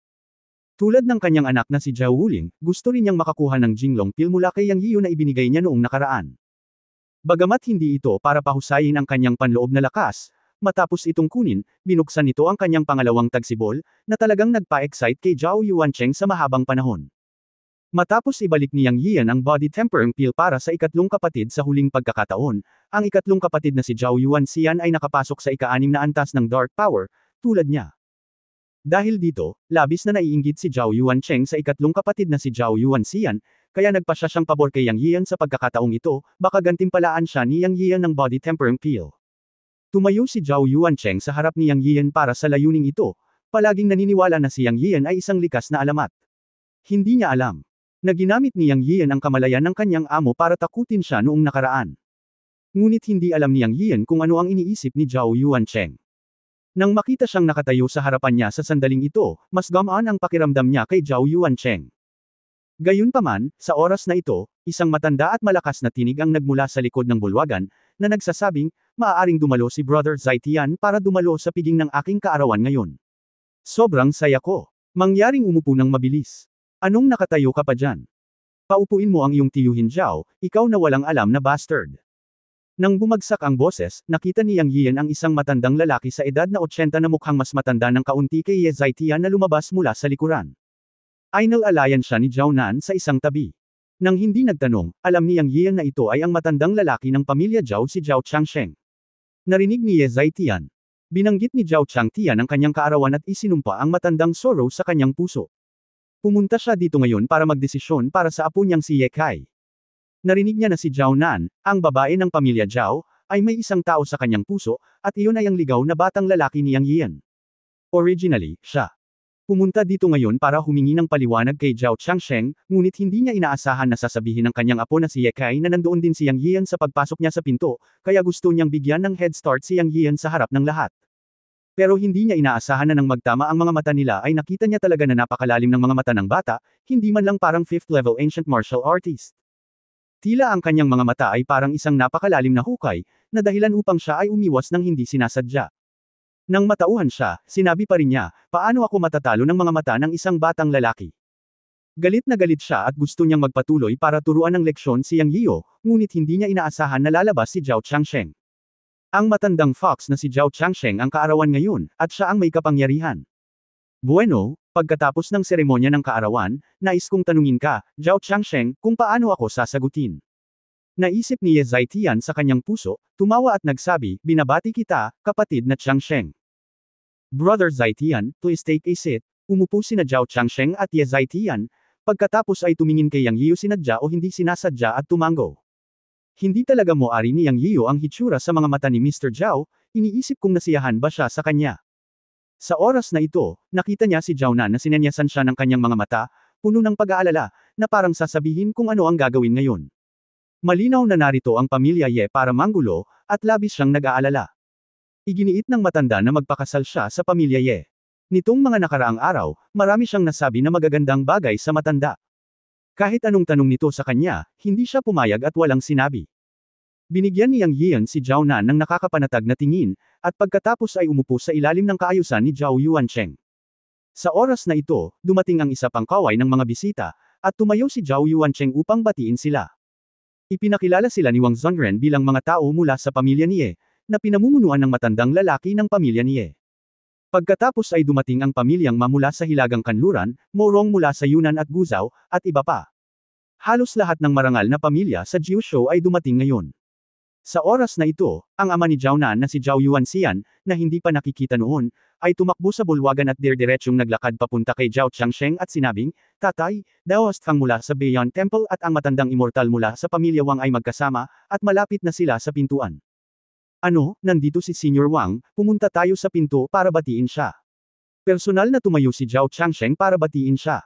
Si Ye Zhaitian at ang matandang lalaki ng pamilya ni Ye sa isang tabi ay nagtanong kay Zhao Yuanxian, si Senior Wang Xuanji ba? Siya yun. Pagkatapos ay sabay na tayong batiin siya. Gaya ng dapat. Pagkatapos ay isang malaking grupo ng mga tao ang pumunta sa pintuan kasama si Zhao Changsheng upang batiin sina Wang Xuanji at Daoist Fang. Ang dalawang ito ay kilalang mga figures sa sinaunang martial arts world. Si Wang Xuanji ay kilala sa kanyang bibig na bakal na manghuhula, at ang Daoist Fang ng Beian Temple ay isa nga sa ilang alchemist sa sinaunang martial arts world ngayon. Siyempre, pinipino lamang niya ang ilang maliliit na table tasks, ngunit isa rin siyang figure na iginagalang ng sinaunang martial arts world. Parehong mahigit 100 taong gulang na si Wang Xuanji, at ang Daoist Fang ay nasa kanyang 80. Pareho silang senior in terms of age. Walang sinuman mula sa aristokratikong pamilya na naruroon ng ahas na pabayaan sila. Sinulyapan niyang Yiu sina Wang Zongren at Dugu Walking, at nakangiting sinabi, sumali tayo sa kasiyahan, para hindi maakusahan ng pagiging ignorante. Pagkatapos ay sumunod silang tatlo sa karamihan at lumabas. Saglit na walang laman ang buong bulwagan.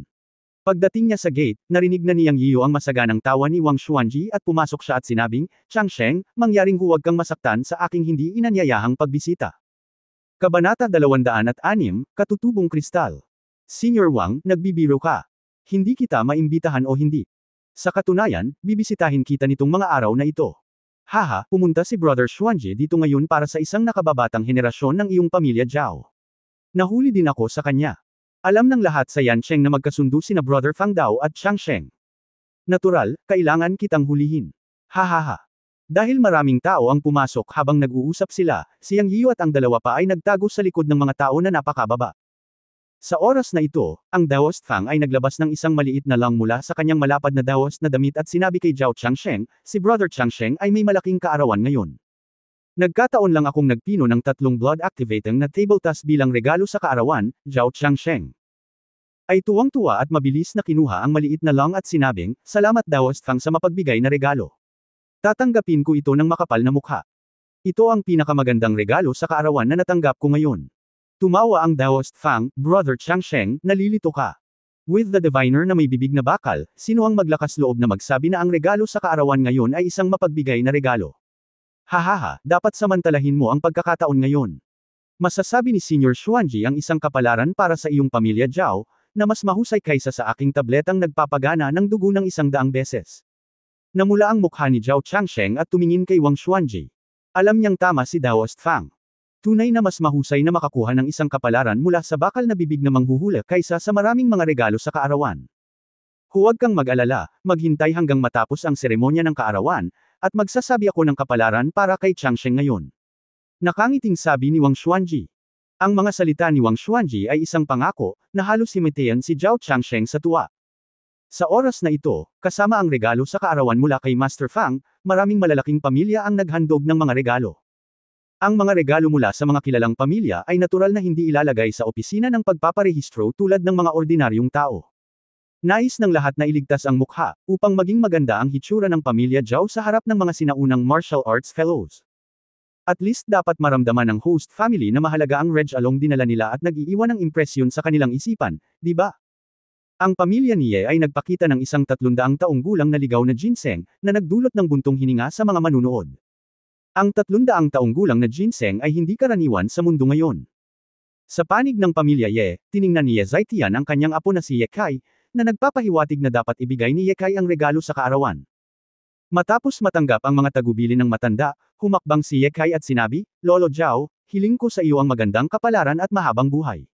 Ito ay isa sa ilang mga likas na kristal na bato sa aming pamilyang Ye. Sana ay makatulong ito sa iyo, Lolo Zhao. Kalmado ang mga salita ni Ye Kai, ngunit nakikita ng lahat na siya ay ipinagmamalaki. Dahan-dahan niyang binuksan ang isang maliit na kahon na gawa sa kahoy sa kanyang kamay, at biglang lumitaw sa loob ang isang maliit na hugis diamante na bato na kasing laki ng walnut, na nagbuga ng malabong halo sa sikat ng araw. Kailan? Natapos magsalita si Ye Kai, naantig ang mukha ni Zhao Changsheng. Ang mga likas na kristal na bato ay napakabihirang mga kayamanan sa sinaunang martial arts world. Ito ay talagang isang likas na kristal na bato. Bulalas ng isang tao sa field. Ang pamilya Ye ay masyadong mapagbigay, hindi ba? Pagkatapos ay bumantong hininga ang isa pang sinaunang martial artist. Ito ay isang madugong pamumuhunan. Hindi ba? Narinig ko lang ang mga likas na kristal na bato noon, ngunit hindi ko pa ito nakita. Ganito pala. Kuya, ano ang likas na kristal na bato? Bakit gulat na gulat kayong lahat? Hindi mo man lang alam ang tungkol sa mga likas na kristal na bato. Ahem, kuya, hindi ko talaga narinig. Turuan mo ako, kuya. Ang Xiantian crystal na ito ay isang magandang kayamanan para sa mga sinaunang mandirigma. Sa sinaunang mundo ng martial arts, iniisip ng lahat na ang mga elixir ay kinakailangan upang mapabuti ang panloob na lakas, ngunit walang maraming tao sa sinaunang mundo ng martial arts na maaaring pinuhin ang mga elixir, at walang kahit na anumang mga recipe ng elixir. Ang Xiantian crystal ay isang likas na kayamanan na maaaring mapabuti ang panloob na lakas. Balitang-balita na ang Xiantian crystal ay isang treasure bread ng langit at lupa. May malakas na puwersa sa loob. Kapag nagsasanay ng paraan ng pag-iisip, maaari itong mapabuti ang panloob na lakas sa pamamagitan ng pagsipsip nito sa katawan. Sayang lang at bihira ang mga ganitong natural na kayamanan. Bilang karagdagan, ang Xiantian na kristal ay ipinangalan kay Xiantian. May chismis na kung makukuha mo ang Xiantian crystal, ang master ng ikasyam na antas ng dark energy ay magkakaroon ng pagkakataon na maging isang Xiantian mythical strongman, kaya ang pamilya Ye ay bukas palad. Syempre, ang saligan ay dapat mayroong sapat na Xiantian crystals. Sa katunayan, hindi lang ikaw ang may Xiantian crystal. Maraming tao ang hindi pa nakarinig nito. Narinig ko rin sa ninuno ko. Huwag na nating pag-usapan ang talakayan ng mga taong naruroon. Si Yang Yiyo, na nagtatago sa likod ng karamihan, ay nagulat nang makita niya ang Xiantian crystal sa kamay ni Ye Kai. Sa kanyang mga mata, ito ay hindi isang Xiantian na kristal, ito ay malinaw na isang mababang uri ng espiritong bato. Hindi nagseselos si Yang Yian sa isang mababang uri ng espiritual na bato, dahil mayroon siyang dalawang panggitnang gradong espiritual na bato na nakumpiska mula sa magkapatid na Lu sa kanyang Qiankun Pot Space, na mas mataas kaysa sa mababang uri ng espiritual na mga bato sa kamay ni Ye Kai. Yang. Nasa sabik si Yian na dahil ang pamilya Ye ay may mga espiritual na bato, nangangahulugan ito na may mga espiritual na bato sa mundo ngayon, na isang magandang balita para sa kanya. Siya ay may pera, at ang Yunqi Company na pinamamahalaan ni Liu Ziki ay patuloy na kumikita. May pati na rin ang mga taong kakatatag lang ng Yunmen. Maging ito ay pinansyal o human resources, hanggat may mga espiritual na bato sa lupa, gugugol siya ng pera at pagsisikap upang mahanap at bilhin ang mga ito.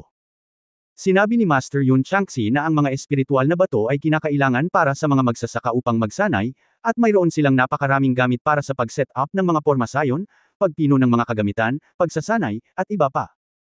Ngayon, sa pakikinig sa talakayan ng mga sinaunang mandirigma, tila ang mga likas na kristal na bato sa kanilang mga mata ay isang uri lamang ng likas na kayamanan na maaaring magpahusay sa panloob na lakas. Ang paggamit ng mga espiritual na bato ay hindi mapakinabangan sa kanilang mga kamay, at maaari lamang silang ganap na magamit sa mga kamay ng mga magsasaka. Ilang araw na ang nakalipas, iniisip ko pa rin kung paano malalaman kung may mga espiritong bato sa lupa, ngunit ngayon ay nakita ko na ito ng aking mga mata. Kailangan kong sabihin na ito ay isang magandang bagay. Sa oras na ito, narinig kong tumingin si Zhao Changsheng kay Ye Zaitian at sinabing, Brother Zaitian, napakahalaga ng Reg Along ito. Paano ko matatanggap? Haha, Kuya Changsheng, masyado kang nag-aalala. Ikaw at ako ay nagkaroon ng verbal agreement na ang iyong Jiaonan at ang aking Ye Kai ay magiging mag-asawa. Kung tutuusin, kami ay isang pamilya. Bagamat mahalaga ang likas na kristal, kayang-kaya pa rin ito ng aking pamilyang Ye. Nagkataon na ngayon ang kaarawan ni Brother Changsheng at isang malaking araw. Ang likas na kristal na ito ay isang regalo sa kasal.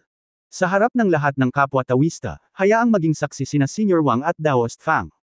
Tamang oras na para ipatupad ang verbal agreement at gumawa ng kasal sa pagitan ng aking Ye Kai at ng iyong Jiaonan. Paano naman? Si Ye Zaitian ay labis na nagmamahal sa kanyang apo na si Ye Kai. Ngayon, pumunta siya sa pamilya Zhao upang tuparin ang kahilingan ng kanyang apo na pumunta at tapusin ang pakikipag-ugnayan. Nang magsalita siya, sinadya o hindi niya sinasadyang sumulyap kay Yang Yiyo sa likod ng karamihan. Nagalit ito kay Yang Yiyo, at hahakbang na sana siya pasulong, ngunit nang tumingala siya, nakita niyang nakatingin sa kanya si Wang Xuanji na mingiti, binigyan siya ng isang nakatalukbong na tingin, na nagpapahiwatig na huwag mag-alala. Natigilan si Yang Yiyo sa hitsura ni Wang Xuanji, ngunit tumigil pa rin siya. Hindi niya alam kung ano ang ginagawa ng matanda, kaya naghintay siya at nakita. Sa katunayan, si Zhao Changsheng ay naantig sa pagsusumamo ni Jiaonan sa mga araw na ito, at binanggit ng kanyang dalawang anak na lalaki si Yang Yiyo sa kanyang mga tainga, at nabalitaan pa niyang binigyan ni Yang Yiyo ang ikatlong anak na si Zhao Yuanxia ng isang body tempering pill. Gusto niyang sirain ang paalitang kasunduan sa pamilyang Ye. Gayunpaman, ngayon ay naglabas si Ye Zaitian ng isang congenital crystal, na talagang nagpakilos sa kanya. Sa taong ito ay ang kanyang ika-88 na kaarawan, at ang kanyang panloob na lakas ay natigil sa tuktok ng mas mababang seksyon ng ika-9 na antas ng madilim na enerhiya sa loob ng higit sa 20 taon. Hindi siya maaaring gumawa ng anumang pag-unlad. Kung magpapatuloy siya sa ganito, mamamatay siya sa loob ng ilang taon. Sa makatuwid, labis na pinahahalagahan ni Zhao Changsheng ang congenital crystal ng pamilya Ye. Nagsimula na siyang mag-isip kung papayag ba si Ye Zhaitian. Bagamat ang dalawang anak na lalaki ay pinuri si Yang Yiu, at si Yang Yiu ay may mga elixir sa kanyang mga kamay, at maaaring maging tagapagmana pa ng isang sinaunang sekta, ang lahat ng ito ay haka-haka. Kahit na may hawak na body tempering pill si Yang Yiu, hindi siya makakalusot sa bottleneck. Ngunit iba ang congenital crystal. Ito ay may purong kapangyarihan sa loob. Kahit na ang congenital mythical figure ay nangangailangan ng congenital crystals. Sa pag-iisip nito, nagpasya si Zhao Changsheng at pumayag kay Ye Zhaitian na ipakasal si Zhao Nan kay Ye Kai. Pero hindi niya masabi ngayon. Hindi pa huli ang lahat para ipahayag ito pagkatapos ng seremonya ng kaarawan. Pagkatapos ng lahat, siya ay isang matandang sorrow na nabuhay ng ilang dekada. Umabot si Zhao Changsheng upang kunin ang Xiantia na kristal na bato na ibinigay din, tumanggaw kay Ye Zhaitian at nagpasalamat sa kanya, at nakangiting sinabi, pakitungo sa bulwagan at maupo ka muna, hindi ka makakatayo sa bakuran. Pagkatapos noon, hiniling niya pa rin sina Wang Xianji at Daoist Fang na mauna. Pakiusap. Dinala ni Wang Xuanji si Zhao Changsheng at ang iba pa sa bulwagan. Gayunpaman, pagkatapos maglakad ng ilang hakbang, huminto ang Daoist Fang, bahagyang ngumiti, sumungot sa kanyang ilong, at itinuon ang kanyang mga mata sa tumpok ng mga regalo sa kaarawan sa pintuan ng bulwagan, at sinabing, Teka. Si Zhao Changsheng at ang lahat ay natigilan. Ano ang mali sa Daoist Fang? Tanong ni Zhao Changsheng. Brother Changsheng, may alchemy master ba sa bahay mo ngayon? Naaamoy ko ang amoy ng high-level na elixir, sabi ni Daoist Fang na nagniningning ang mga mata. Siya ay nahuhumaling sa alchemy sa buong buhay niya, ngunit nakakalungkot na maaari lamang niyang pinuhin ang ilang maliliit na elixir. Kung sabihin, ito ay hindi isang tunay na elixir, ngunit isang pekeng isa. Alam niya na ang halimuyak ng mga tunay na elixir ay maaaring kumalat ng 3 milya, syempre, kapag ang mga elixir ay nakalantad sa hangin. Gayunpaman, nakaamoy lang siya ng kakaibang halimuyak mula sa mga regalo mula sa pamilya Zhao, at sigurado siyang ito ay isang tunay na elixir. Bagaman, ang Daoist Fang ay hindi kailanman nagpino ng isang tunay na elixir, siya ay nagkaroon ng kontak sa isang tunay na elixir nang nagkataon noong siya ay bata pa. Nakakalungkot na ang mga sinaunang sekta na maaaring magpino ng mga tunay na elixir ay nagsara ng kanilang mga bundok at umiwas sa sekular na mundo. Kabanata 207 ang palayok na pinirito. Nang tanungin ng Daoist Fang kung mayroong master alchemist sa mansyon, lahat ng naruroon ay nagulat. Sino sa sinaunang martial arts world ang hindi nakakaalam na ang Daoist Fang ay isang alchemist? Ang mga table tasks na ginawa niya ay madalas na nakukuha. Kung gusto mo ng Daoist Fang skills, kailangan mo ng pagkakataon.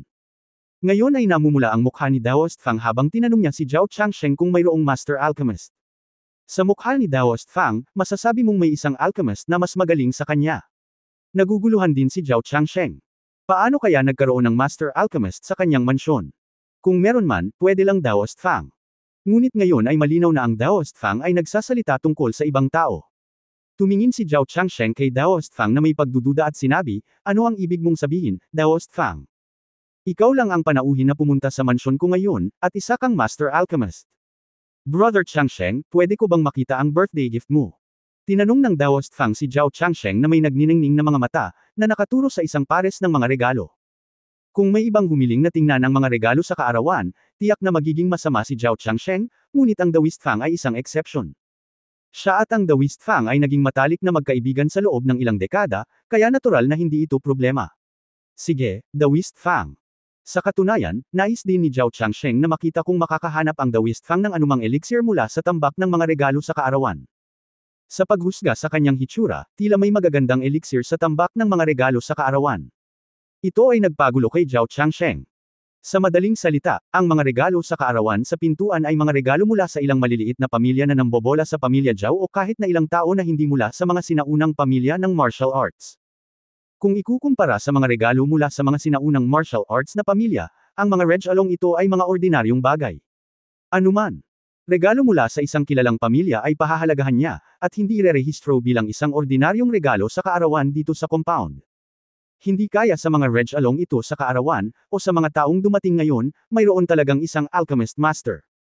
O may mataas na antas ng elixir. Sa sandaling ito, hindi lamang si Zhao Changsheng, ngunit ang mga mata ng lahat ay nasa The West Fang. Sa pahintulot ni Zhao Changsheng, tumango si Master Fang at naiinip na naglakad patungo sa tumpok ng mga regalo sa kaarawan. Pagkatapos ay sumangot siya at isa-isang binaligtad ang mga regalo sa kaarawan. Ang mga mata ng lahat ay naaakit din sa mga kilos ni Master Fang, at isa-isang binigay ang mga regalo sa kanyang kaarawan sa kanyang kamay. Nagkaroon ng maraming mga regalo sa kaarawan. Bagamat si Master Fang ay may matalas na pangamoy, siya ay labis na nasasabik na hindi niya mahanap ang mga ito pagkatapos ng ilang sandali na baligtarin ang karamihan sa kanila, at ang kanyang ilong ay bahagyang pinagpapawisan. Sa oras na ito, humakbang si Wang Xuanji at sinabi, "Brother Fang, kahit na hindi ko alam kung ano ang iyong hinahanap, iminumungkahi kong hanapin mo ito mula sa hilagang silangan na sulok." Nakaramdam ako ng lakas ng enerhiya.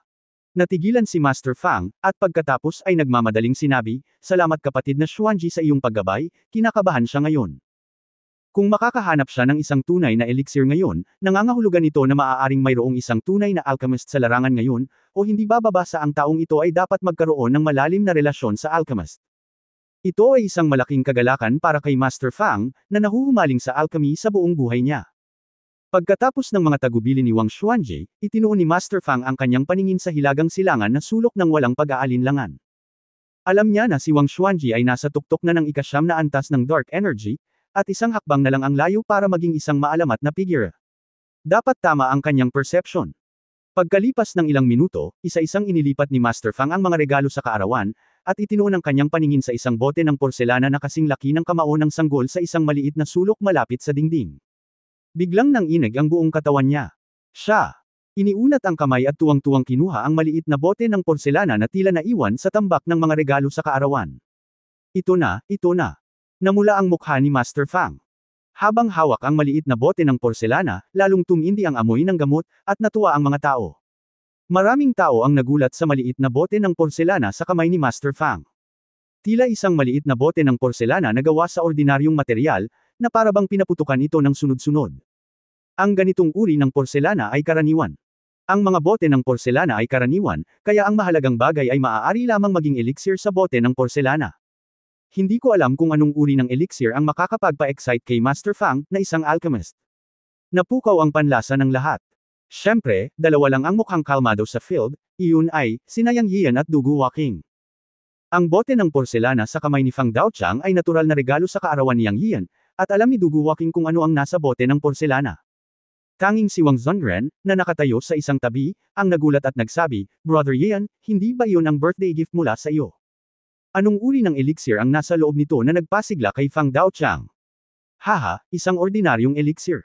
Kinausap ni Yang Yian si Wang Zongren na may kaunting pait. Natatakot siya na ang Peiyuan Pill ay matuklasan ngayon, kaya hindi man lang niya ito inimpake at ibinigay bilang isang ordinaryong regalo. Sa hindi inaasahan, natuklasan pa rin ito ng Daoist Fang na ito. Hayaan. Ito ay matuklasan, sa karamihan ay magdudulot ito ng mas maraming problema sa hinaharap. Ngayon hindi na siya taong takot sa gulo. Siya. Alam sa kanyang puso na sa sandaling lumitaw ang Peiyuan Pill sa harap ng sinaunang mandirigma ngayon, tiyak na mayroong malaking benepisyo at malaking kawalan. Pero ngayong dumating na ang mga bagay sa puntong ito, maghintay at makita na lamang niya. Sa oras na ito, nagtanong si Zhao Changsheng, "Master Fang, ano ito?" "Changsheng, nakahanap ka ng kayamanan ngayon." Bagamat hindi ko alam kung anong klaseng elixir ang laman ng bote ng porselana na ito, nararamdaman ko na ang malakas na sigla at enerhiya sa pamamagitan ng bote ng porselana. Talagang ito ang malaking regalo ngayon, ang tagapagsalita ay si Wang Xuanji. Tama si Kuya Xuanji. Kung hindi ako nagkakamali, ang elixir sa bote ay magiging isang tunay na elixir, maihahambing sa elixir na maaari lamang ay circulate ng mga saradong sekta na iyon 30 taon na ang nakalilipas. Nagpatuloy si Master Fang, at maingat na binuksan ang takip ng bote ng elixir habang nagsasalita. Sa susunod na sandali, isang nakakapreskong panggamot na halimuyak ang agad na kumalat sa buong lugar. Sa pagkakataong ito, naamoy ng lahat ng naruroon ang panggamot na halimuyak ng elixir. Nakakapreskong halimuyak. Napakalakas na pagbabago-bago ng enerhiya. Natatakot ako na ito ay tulad ng sinabi ni Senior Wang, ito ang pinakamalakas na regalo sa kaarawan sa buong venue ngayon. Maaari ba itong maging mas malakas kaysa sa likas na kristal? Hindi mo naiintindihan ito. Ang likas na kristal ay talagang mahalaga, ngunit sa katotohanan, ang superior elixir ay mas mahusay kaysa sa kristal. Ang enerhiya sa likas na kristal ay medyo naayos at maaari lamang mapahusay ang panloob na lakas, ngunit ito ay Rumord na pagkatapos kumuha ng isang superior elixir, ang panloob na lakas ng isang sinaunang mandirigma ay tumalon ng 3 yugto. Hayes! I wonder kung anong klaseng elixir ang nasa kamay ni Daoist Fang. Talagang kumita ang pamilya Zhao sa pagkakataong ito. Hintayin mo lang. Ang mga talakayan sa venue ay nagsabi na ang elixir sa maliit na bote ng porselana ay ang pinakamahalagang regalo sa kaarawan ngayon, na nagpahiya sa mga miyembro ng pamilya Ye. Ipinagmamalaki nila na ang likas na kristal na ibinigay ng kanilang pamilya Ye ay ang pinakamahalagang regalo sa kaarawan ngayon, ngunit hindi nila inaasahan na isang elixir ang lalabas sa isang kisap mata. Medyo masakit itong sampal sa mukha. Huwag na nating pag-usapan ang mga bulungan sa bukid. Sa sandaling ito, excited na binaligtad ng Daoist Fang ang maliit na bote ng porselana, at biglang lumitaw sa kanyang palad ang isang bilog, gininto ang tableta na kasing laki ng maliit na daliri. Si Wang Xuanji sa gilid ay sumigaw, Xiao Pei Yuan Pil. Ano? Xiao Pei Yuan Pil. Umindayog ang katawan ni Zhao Changsheng at halos bumagsak sa lupa. Sino sa sinaunang martial arts world ang hindi nakarinig ng pangalan ng Xiao Pei Yuan Pil?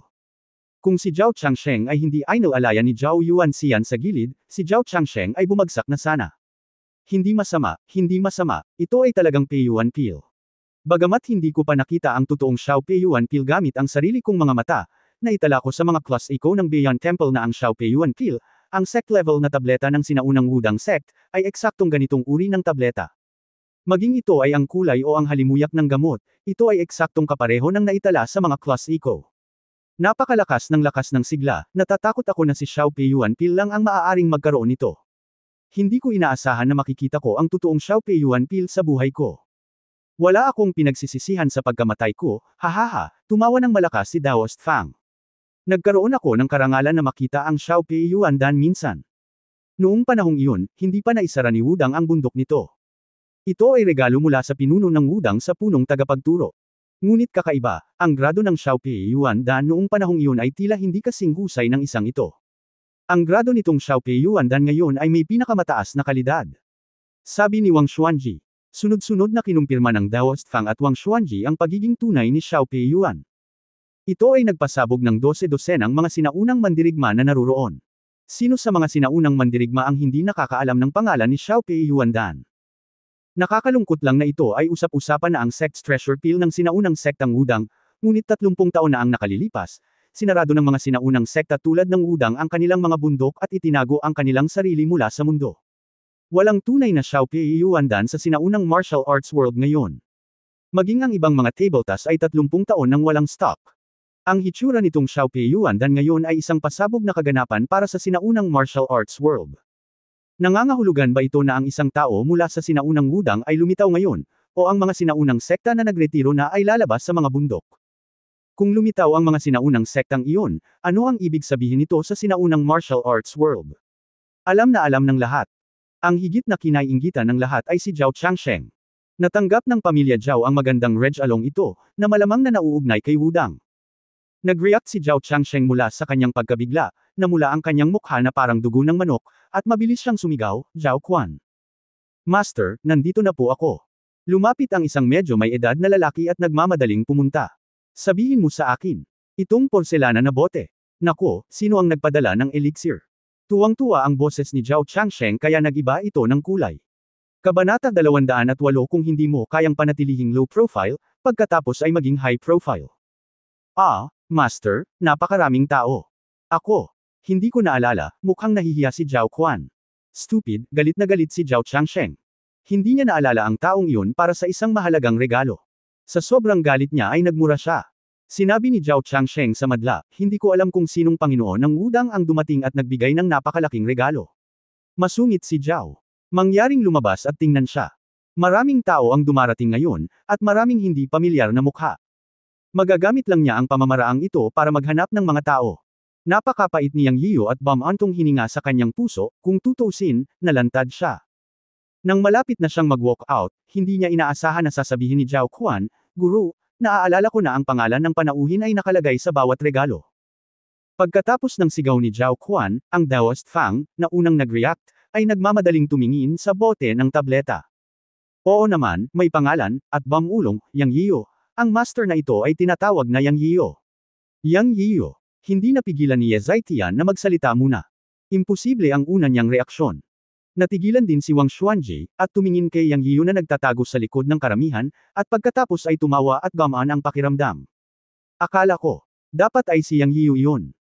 Hindi, si Mr. Yang, hahaha, tuwang-tuwa si Zhao Yuancheng, at hinanap si Yang Yiyu sa karamihan, at pagkatapos ay nakita siya, at malakas na sinabi, Mr. Yang, bakit ka nagtatago sa likod ng karamihan? Pagkatapos nito, sinabi niya kay Zhao Changsheng, pare, sinabi ko sa iyo na si Mr. Yang ay hindi isang mortal, ngunit hindi ka pa rin naniniwala. Sa isang iglap, ang mga mata ng lahat ay nahulog kay Yang Yiyu. Isa-isang puno ng pasyon ang kanilang mga mata. Sa oras na ito, si Zhao Nan, na lumabas mula sa likod na bulwagan kasama ang isang matandang babae, ay narinig ang mga salitang ito nang hindi nawawala ang isang salita, at tumingin sa mukha ni Yang Yiyu na puno ng kaligayahan. Naramdaman ni Yang Yiyu ang tingin ni Zhao Nan, bahagyang ngumiti, at naglakad pasulong. Dahil hindi ka maaaring maging low-key, pagkatapos ay maging high-profile. Ang pagtatatag ng Yunmen ay gagamitin ngayon upang ipalaganap ang balita, at hayaan ang mga taong palihim na gumagawa ng mga panlilinlang na makita ang lakas ng kanyang Yunmen. Binabati ni Yang Yiyan ang lahat sa inyong kapwa Daoist, ikinumpas ni Yang Yiyan ang kanyang mga kamao at iminuwestre si Wang Xuanji at lahat ng naruroon. Kaibigang Yiyan, nasisiyahan ka na. Sobrang nahirapan ako, lumabas na ang maliit na Peiyuan Pil. Ginulat mo talaga ako. Nakangiting sabi ni Wang Xuanji. Ahem, matanda, hindi ko sinasadyang itago ito. Casual na nagsalita si Yang Yiyan kay Wang Xuanji.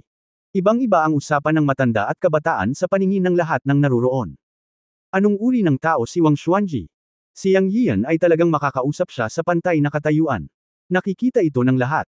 Walang nag-isip na si Yang Yiyan ay hindi lamang kumuha ng isang mabigat na regalo sa kaarawan, ngunit kilala rin ang isang matandang immortal tulad ni Wang Xuanji sa mga tuntunin ng mga koneksyon.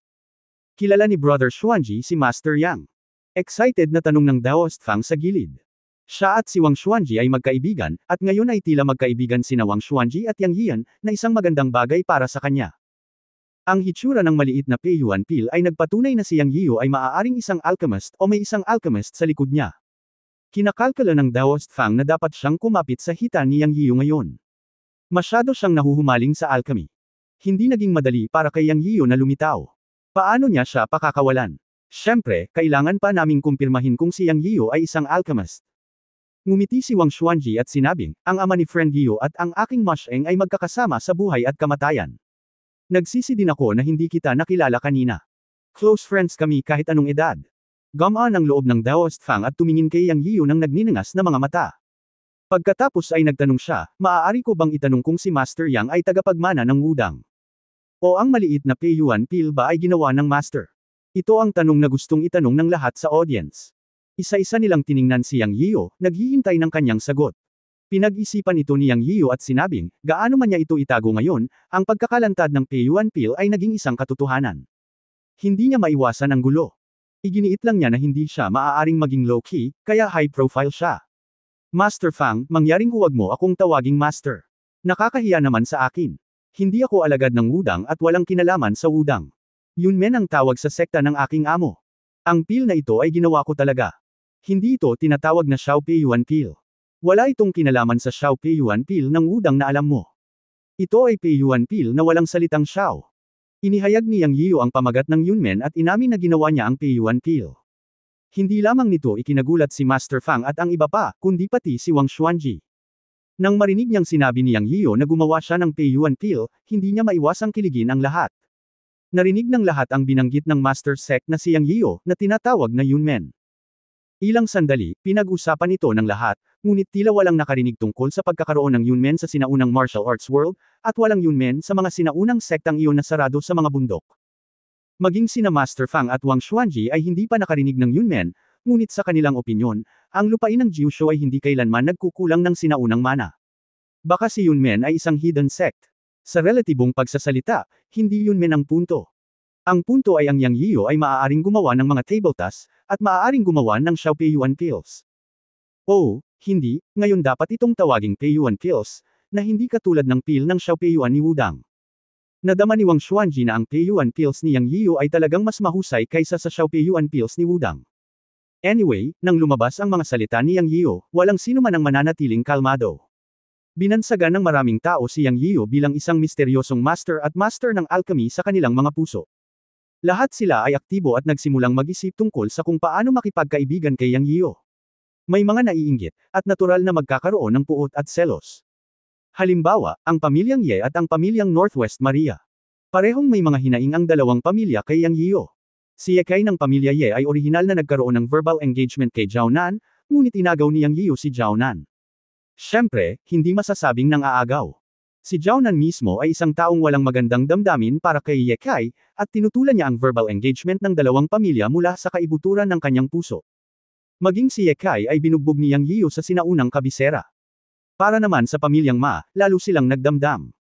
Noong una, binugbog ni Yang Yiyo si Ma Xiaoliu, at nang maglaon, si Ma Xingtian, ang haligi ng pamilyang Ma, isang dalubhasa sa ikawalong antas ng Anjan, ay pinatay ni Yang Yiyo nang makipag-usap siya kay Chen Baiwan upang harapin si Yang Yiyo nang magkasama. Ang pamilyang Ma ay nawala ng isang haligi ng ikawalong antas ng Anjan. Ngayon ang tanging matandang lalaki na natitira sa pamilyang Ma ay ang ikawalong antas ng Anjan. Ang pagkamatay ni Ma Xingtian ay katumbas ng pagputol ng isang paa ng pamilya Maria. Bagamat hindi nakita ng pamilyang Ma si Yang Yiyo na pinatay si Ma Xingtian ng kanilang sariling mga mata, si Chen Baiwan, na tumakas kalaunan, ay nanumpa na nakita niya si Yang Yiyo na pinatay si Ma Xingtian gamit ang kanyang sariling mga mata, kaya ang pamilya Ma ay labis na kinasusuklaman si Yang Yiyo. Ang taong dumating sa pamilya Ma ngayon ay isang nasa katanghaliang gulang na lalaki sa ikapitong antas ng Anjan, na pinangalanang Ma Longcheng. Nang makitang si Yang Yiyo ang pinagtutuunan ng pansin ng lahat, ang puso ni Ma Longcheng ay nangangati sa puot. Huminga ng malalim ang Daoist Fang, tumingin kay Yang Yiyan at sinabing, ikinagagalak kung makilala ka, Master Yang. Iniisip ko kung may oras ka bang imbitahan ako sa Beyond Temple bilang panauhin. Nakaharap sa nagniningas na mga mata ng Daoist Fang, hindi napigilan ni Yang Yiyan na manginig, na iniisip sa sarili, ano ang gustong gawin ng matandang Daoist na ito. Excited na ba siya? Feel lang yan. Hindi ba? Pinag-isipan niya ito, ngunit kailangan pa rin niyang sumagot dahil sa pagiging magalang. Hindi niya inaasahan na nang siya ay magsasalita, si Zhao Changsheng sa gilid ay nag-aalalang sinabi, Master Fang, huwag kang mabalisa. Ngayon ang aking kaarawan. Kailangan kong hayaan si Mr. Yang. Si Mr. Yang ay magkaroon ng isang baso ng light wine. Lahat, mangyaring pumunta sa mesa dali. Si Zhao Changsheng ay hindi tanga. Pagkatapos mag-react, pinutol niya ang Daoist Fang. Hindi naging madali para sa pamilya Zhao ang aksidenteng makalapit sa isang alchemist na kayang pinuhin ang Peiyuan pills. Paano nila mapapanood na siya ay niluluto ng Daoist Fang? Sa oras na ito, kahit na mayroon siyang magandang relasyon sa Daoist Fang, wala siyang pakialam sa anuman at mabilis siyang nag-ambala. Nang marinig ng Daoist Fang ang sinabi ni Zhao Changsheng, alam niyang nababalisa siya, at humingi siya ng tawad kay Zhao Changsheng, Brother Changsheng, mangyaring huwag mo akong sisihin. May nasabi akong mali, at dapat ganito. Pagkatapos ay pumasok ang lahat sa bulwagan, at pagkatapos ay dumating ang mga anak ng pamilya Zhao upang magbigay galang kay Zhao Changsheng. Ang buong seremonya ay tumagal ng halos kalahating oras, at pagkatapos ay umupo ang lahat at binati si Zhao Changsheng. Pagkatapos ng 3 ikot ng alak, nagsalita si Ye Zhaitian at muling binanggit ang lumang bagay. Kuya Changsheng, tapos na ang seremonya ng kaarawan. Hindi ba dapat engagement na ang dalawang bata ngayon? Ngayon, masaya na ulit ang pamilya Ye at Zhao. Tumayo si Ye Zhaitian at tumingin kay Zhao Changsheng na kaupo sa bulwagan at sinabi. Ito. Si Zhao Changsheng ay nasa isang dilema. Kung hindi niya alam noon ang tungkol kay Yang Yiyo at Peiyuan Dan, napagdesisyonan na sana ang kasal ngayon, ngunit ngayong alam na niya ang tungkol kay Yang Yiyo, hindi siya maaaring sumang-ayon sa pamilya Ye. Nabanggit ng apo na si Zhao Nan si Yang Yiyo ng higit sa isang beses. Ngayon si Yang Yiyo ay pinapabore ni Wang Xuanji at Daoist Fang. Kung papayag siya kay Ye Zhaitian ngayon, walang alinlangan na sasaktan niya si Yang Yiyo. Ngunit kung hindi siya pumayag, siya at si Ye Zhaitian ay nagkaroon ng verbal na kasunduan na ayusin ang verbal marriage para kina Zhao Nan at Ye Kai. Kung hindi siya pumayag, madulas ang dila. Nasa dilema siya. Lolo, hindi ako magpapakasal sa pamilya Ye. Boyfriend ko si Yang Yiyo. Direktang nagsalita si Zhao Nan. Naging awkward ang atmosphere sa field. Ngayon, ito ay ang pamilya Ye at ang pamilya Zhao, kasama ang misteryosong Yang Yiyo na nakikipagkompetensya para sa isang manugang. Ngayon ay may isang bagay na kawili-wiling panoorin. Chapter 209 na may tutol ka ba sa pagiging matchmaker ko? Pagkatapos magsalita ni Zhao Nan, naramdaman ni Yang Yiyo na oras na para ipahayag niya ang kanyang opinyon. Siya, si Yang Yiyo, ay gustong makita kung ano ang magagawa ng pamilya Ye tungkol sa babaeng pinili niya. Gayunpaman, nang siya ay tatayo na, si Wang Xuanji, na nakaupo sa tabi niya, ay hinawakan ang kanyang mga balikat at nakangiting sinabi, huwag kang mag-alala, kaibigan kong si Yiyo. Hayaan mo akong hawakan ang bagay na ito. Si Musheng at ang iyong ama ay magkaibigan habang buhay at kamatayan, at kamag-anak ka rin ng aking pamilyang Wang. Ngayon, ibebenta ko ang aking edad at may sasabihin sa nakababatang henerasyon. Pagkatapos nito, tumayo si Wang Xuanji na may ngiti, tumingin sa paligid, at tumingin kay Zhao Changsheng na nakaupo sa bulwagan. Nagsalita siya sa malakas na boses na umalangaw-ngaw sa buong venue. Si Wang Xuanji mismo ay may mahalagang posisyon sa sinaunang martial arts world, at sa okasyon ngayon, siya ang pinagtutuunan ng pansin. Pagkatayo niya ay nakatutok sa kanya ang mga mata ng lahat. Naikuyom ni Wang Xuanji ang kanyang mga kamao at sinabi kay Zhao Changsheng, Changsheng, may gusto akong sabihin ngayon, pwede ba? Senior Wang, seryoso ka? Sabihin mo lang, nakikinig si Changsheng.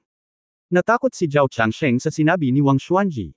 Hindi niya pananggahasang pabayaan ang matandang immortal na ito, at umaasa siyang sasabihin niya ang kapalaran para sa pamilya Zhao ngayon.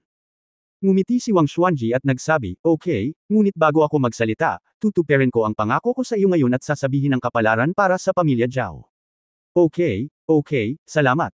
Tuwang-tuwa si Zhao Changsheng. Saglit na nag-isip si Wang Xuanji, at ang kanyang mga mata ay lumingon sa mga miyembro ng pamilyang Zhao na naruroon, at sa wakas ay nahulog kay Zhao Nan. Pagkatapos ay tumingin siya sa bibig at sinabi, anak ni Zhao, halika rito, tingnan ko.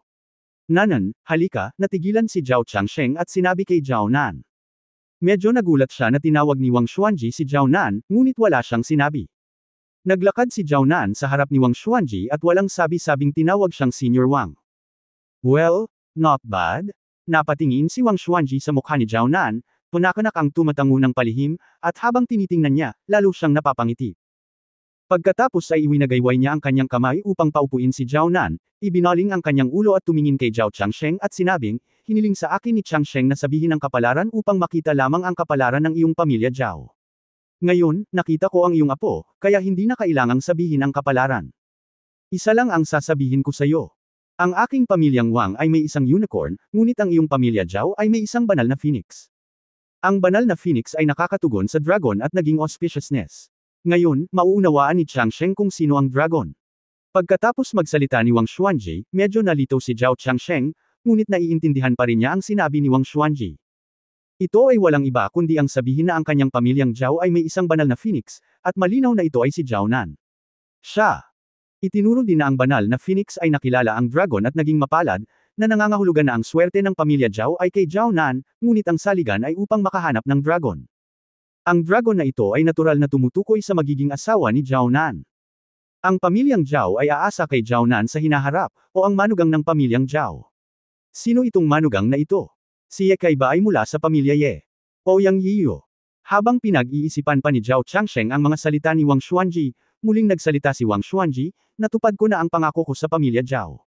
Maaari ba akong makipag-usap tungkol sa isang pribadong bagay ngayon? Senior Wang, magsalita ka lang. Medyo kinabahan si Zhao Changsheng at sinabi sa sarili, bakit nagiging mas magalang ang matandang immortal na ito? Hindi talaga ako sanay. Tawa ng tawa si Wang Xuanji at sinabing, kung pag-uusapan, ang ama ni Yang Yiyu at ang aking Musheng ay magkakasama sa buhay at kamatayan. Ngayong wala na ang kanyang ama, ang aking pamilyang Wang ay ang nakatatanda kay Yang Yiyu. Ngayon, nagmumungkahi ako sa pamilya Zhao bilang elder ni Yang Yiyu. Umaasa ako na si Changsheng ang magdedesisyon at ipakasal si Zhao Nan kay Yang Yiyu. Iniisip ko kung ano ang iniisip ni Changsheng tungkol sa kasal na ito. Pagkatapos magsalita ni Wang Xuanji, agad na tumayo ang Daoist Fang at nagpatuloy ng malakas na tawa, sa tingin ko ito ay isang laban na ginawa sa langit, isang mahuhusay na lalaki at isang magandang babae. Kung payag ka, kapatid na Changsheng, handa akong maging saksi.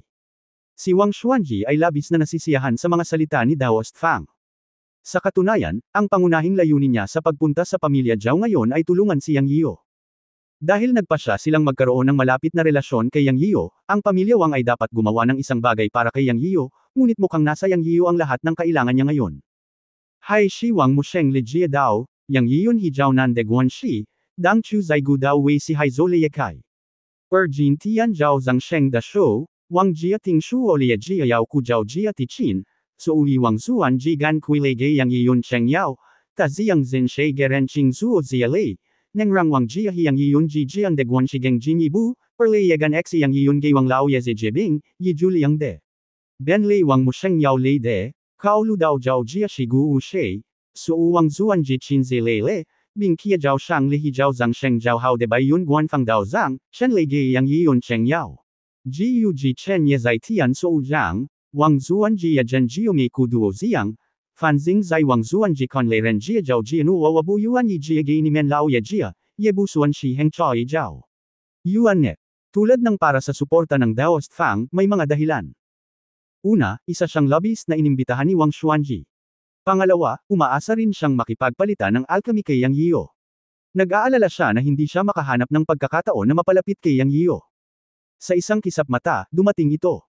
Sabik na sabik siya rito. Ang pamilyang Ye ay kahanga-hanga, ngunit ito ay depende sa kung sino ang kanilang kahanga-hangang laban. Subukang maging kahanga-hanga kay Wang Xuanji. Ang pamilyang Ye ay talagang hindi nang ahas na pukawin ng ibang Daoist na pari. Hindi banggitin na ang Daoist Fang mismo ay Yuan Net. Tulad ng para sa suporta ng Daoist Fang, may mga dahilan. Una, isa siyang lobbyist na inimbitahan ni Wang Xuanji. Pangalawa, umaasa rin siyang makipagpalitan ng alchemy kay Yang Yio. Nag-aalala siya na hindi siya makahanap ng pagkakataon na mapalapit kay Yang Yio. Sa isang kisap mata, dumating ito. Sabik na sabik siya rito. Ang pamilyang Ye ay kahanga-hanga, ngunit ito ay depende sa kung sino ang kanilang kahanga-hangang laban. Subukang maging kahanga-hanga kay Wang Xuanji. Ang pamilyang Ye ay talagang hindi nang ahas na pukawin ng ibang Daoist na pari. Hindi banggitin na ang Daoist Fang mismo ay master ng ikasyam na antas ng Dark Energy. Ang Bayon Temple ay Taoism. Lahat ng sangay ng Taoism sa mundo ay kailangang magbigay-pugay sa pantalan ng Bayon Temple pagdating nila sa Yancheng. Bukod pa rito, ang Daoist Fang ay isang alchemist na may malawak na hanay ng mga kaibigan. Ano ang magagawa niya kung minamalas kanya, ang pamilyang Ye? Talagang naantig si Yang Yio nang marinig niya ang mga salita ni Wang Xuanji. Bagamat hindi siya natatakot sa pamilya Ye, mas lehitimong mag-propose sa pamilya Zhao sa publiko kung ito ay mga salita ni Wang Xuanji. Ang Jiushou clan ay isang ceremonial clan mula pa noong sinaunang panahon. Bagamat umunlad ang lipunan hanggang ngayon at binibigyang diin ang malayang pag-ibig, ito pa rin ang tradisyonal na birtod ng mga taong Jiushou. Kapag pinag-uusapan ng dalawang kabataan ang tungkol sa kasal, kailangan pa rin nilang hanapin ang mga opinyon ng parehong mga magulang, lalo na ang mas tradisyonal na mga sinaunang martial arts na pamilya, na mas binibigyang pansin ito. Kinatawan ni Wang Xuanji ang kanyang mga nakatatanda ngayon at nagsalita para sa kanya. Bilang karagdagan, nagbigay din si Master Fang ng malinaw na suporta, na yumantig sa puso ni Yang Yio. Alam niya na ang suporta ng dalawang matanda sa kanya ay nangangahulugan na sila ay mga kaaway ng pamilya Ye. Ang pamilyang Ye ay isa sa apat na sinaunang martial arts na pamilya sa Yancheng. Ito ay hindi isang bagay na ang mga ordinaryong tao ay maglakas loob na masaktan. Napakataas ng presyo. Alam ni Yang Yio na may utang siyang pabor sa dalawang matandang lalaki, ngunit handa siyang utangin ang pabor na ito at babayaran ito sa hinaharap. Sa isang sulyap, nakita niya na ang mga mukha ng pamilya Ye ay sobrang pangit. Galit na galit si Ye Zaitian kaya nanginginig ang buong katawan niya. Sa kanyang puso, sinumpa niya si Wang Xuanji at Daoist Fang ng daan-daang beses. Ngayon, nasample ang mukha niya. Bagamat natatakot siya kay Wang Xuanji, hindi napigilan ni Ye Zaitian na sabihin, ang matandang Senior Wang, ang batang babae ng pamilya Zhao at ang apo kong si Ye Kai ay nagkaroon na ng engagement. Hindi ba nararapat na magsalita ka sa ganitong oras? Si Wang Xuanji ay may ngiti sa kanyang mukha. Nang marinig niya ang mga salita ni Ye Zaitian, agad na nawala ang ngiti sa kanyang mukha. Isang malakas na enerhiya at dugo ang lumabas sa kanyang katawan. Ang kanyang damit ay gumagalaw ng walang hangin at siya ay lumabas. Lumapit siya kay Ye Zaitian sa isang iglap at sinabi sa malamig na boses na may singkit na mga mata, may pagtutol ka ba sa aking pagiging matchmaker? Sa sandaling ito, ang nagmula kay Wang Xuanji ay hindi lamang malakas na dugo at enerhiya, kundi pati na rin ang isang nasa salat na aura na nakamamatay. Nagulat si Yang Yio sa nakamamatay na aura at sinabi sa kanyang sarili, ang isang malakas na tao sa itaas na ikasyam na antas ng Dark Energy ay pambihira. Para kay Ye Zaitian, talagang natakot siya sa biglaang pag-atake ni Wang Xuanji. Bagamat siya ay nasa ikasyam na antas ng Dark Energy, siya ay nasa ibabang ikasyam na antas ng Dark Energy. Wala pa rin siyang kalaban-laban kay Wang Xuanji, na nasa itaas na ikasyam na antas at isang matagal ng matatag na tao. Nakaharap sa nakamamatay na aura kay Wang Xuanji, ang kanyang likod ay basang-basa ng malamig na pawis at siya ay nauuto, hindi. Walang pagtutol. Kahit buhay pa ang tatay mo, hindi siya maglalakas loob na magsabi ng kahit ano sa harap ko. Sino ka sa tingin mo? Ang mayroon ka kay Zhao Changsheng ay pasalita lamang, hindi isang tunay na pakikipag-ugnayan. Bakit hindi mo ako pinapayagang magsalita? Sa sandaling ito, si Wang Xuanji ay sobrang dominante kaya natigilan si Yang Yio, ngunit ang matanda ay talagang gwapo na ngayon, at gusto niya ang ganitong uri ng momentum. Alam din niya sa kanyang puso na ang mga aura na ito ay batay sa lakas. Kung si Wang Xuanji ay hindi master ng itaas na ikasyam na antas ng dark energy ngayon, hindi siya maglalakas loob na maging napakahusay. Namula ang mukha ni Ye Zhaitian at hindi siya nang ahas na magsalita. Sa pagkakataong ito, nanlamig si Wang Xuanji at bumalik sa kanyang upuan. Gayunpaman, nang umalis si Wang Xuanji, si Ye Zhaitian, ang pamilyang Ye, at ang mga taong katabi niya ay nagulat lahat, dahil nakita nila ang isang pares ng mga bakas ng paa kung saan nakatayo lang si Wang Xuanji. Ito ay isang pares ng mga bakas ng paa na bumaba ng 3 pulgada sa sahig. Sa sandaling ito, tumingin muli si Wang Xuanji sa bibig, at medyo malakas pa rin ang tono nito at sinabing, Chang Sheng, sa tingin mo ba kaya kung maging matchmaker? Kabanata 210, Pambihirang token ng pakikipag-ugnayan. Masyadong dominante si Wang Xuanji, at natakot si Ye Zhaitian. Tinanong niya si Zhao Changsheng na may natitirang kapangyarihan. Kung hindi pa rin alam ni Zhao Changsheng kung paano pumili sa sandaling ito, siya ang magiging pinuno ng pamilya Zhao nang walang kabuluhan. May ilang butil ng pawis sa kanyang noo. Nakikinig sa tanong ni Wang Xuanji, nagmamadali siyang nagsabi, gawin mo. Gawin mo, sumasang-ayon ako. Sa suporta ni Wang Xuanji at Daoist Fang, dalawang dakilang matandang tawista, gaano kalakas ang loob ni Zhao Changsheng na tumanggi. Hindi mo ba nakita na ikaw, Daoist Wang, ay tinapakan ang aking sahig sa mga piraso? Bulong ni Zhao Changsheng sa kanyang puso, at paulit-ulit na pumayag. Nakita niya na si Wang Xuanji ay dumating ngayon upang suportahan si Yang Yiu, at ang naunang pangungusap na, the phoenix meet the dragon and turns into auspiciousness, malinaw na sinabi ni Yang Yiu. Si Zhao Changsheng ay sigurado pa rin sa mga bakal na salita ni Wang Xuanji, dahil alam ng lahat sa sinaunang martial arts world na ang matandang immortal na ito ay hindi madaling magsalita, at kapag nagsalita na siya, magiging tama siya. Mukhang tuluyan ng masira ang pamilya ko Zhao sa pamilya Ye.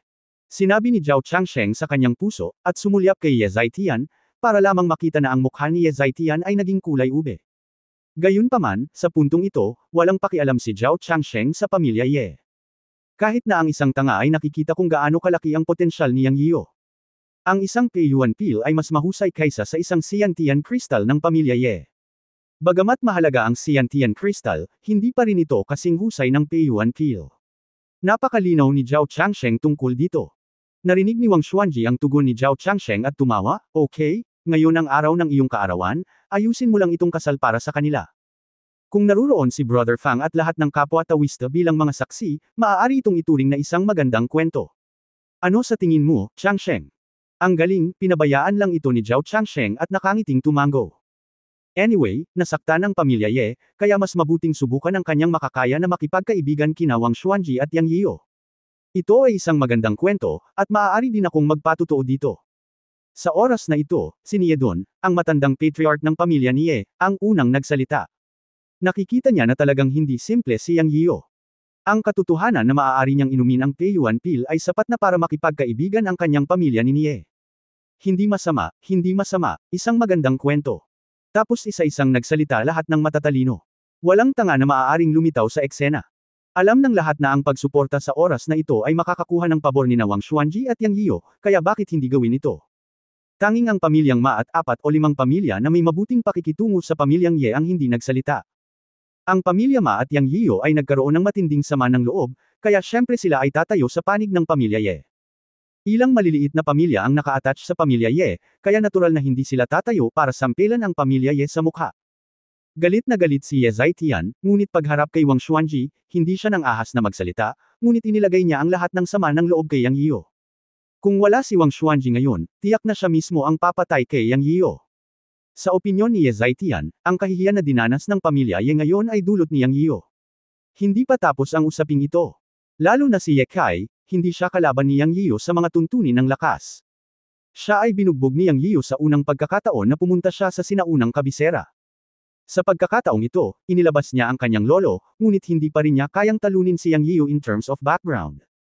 Maaaring mas magaling siya sa regalo sa kaarawan, ngunit hindi niya inaasahan na ang kabilang partido ay kukuha ng maalamat na elixir ng Peiyuan Dan. Paano naman ngayon? Ni hindi niya kayang agawin ang asawa. Dumudugo ang puso ni Ye Kai. Sa sandaling ito, sumumpa siya sa kanyang puso, hanggat hindi ako mamamatay sa buhay na ito, dapat kong patayin si Yang Yiu.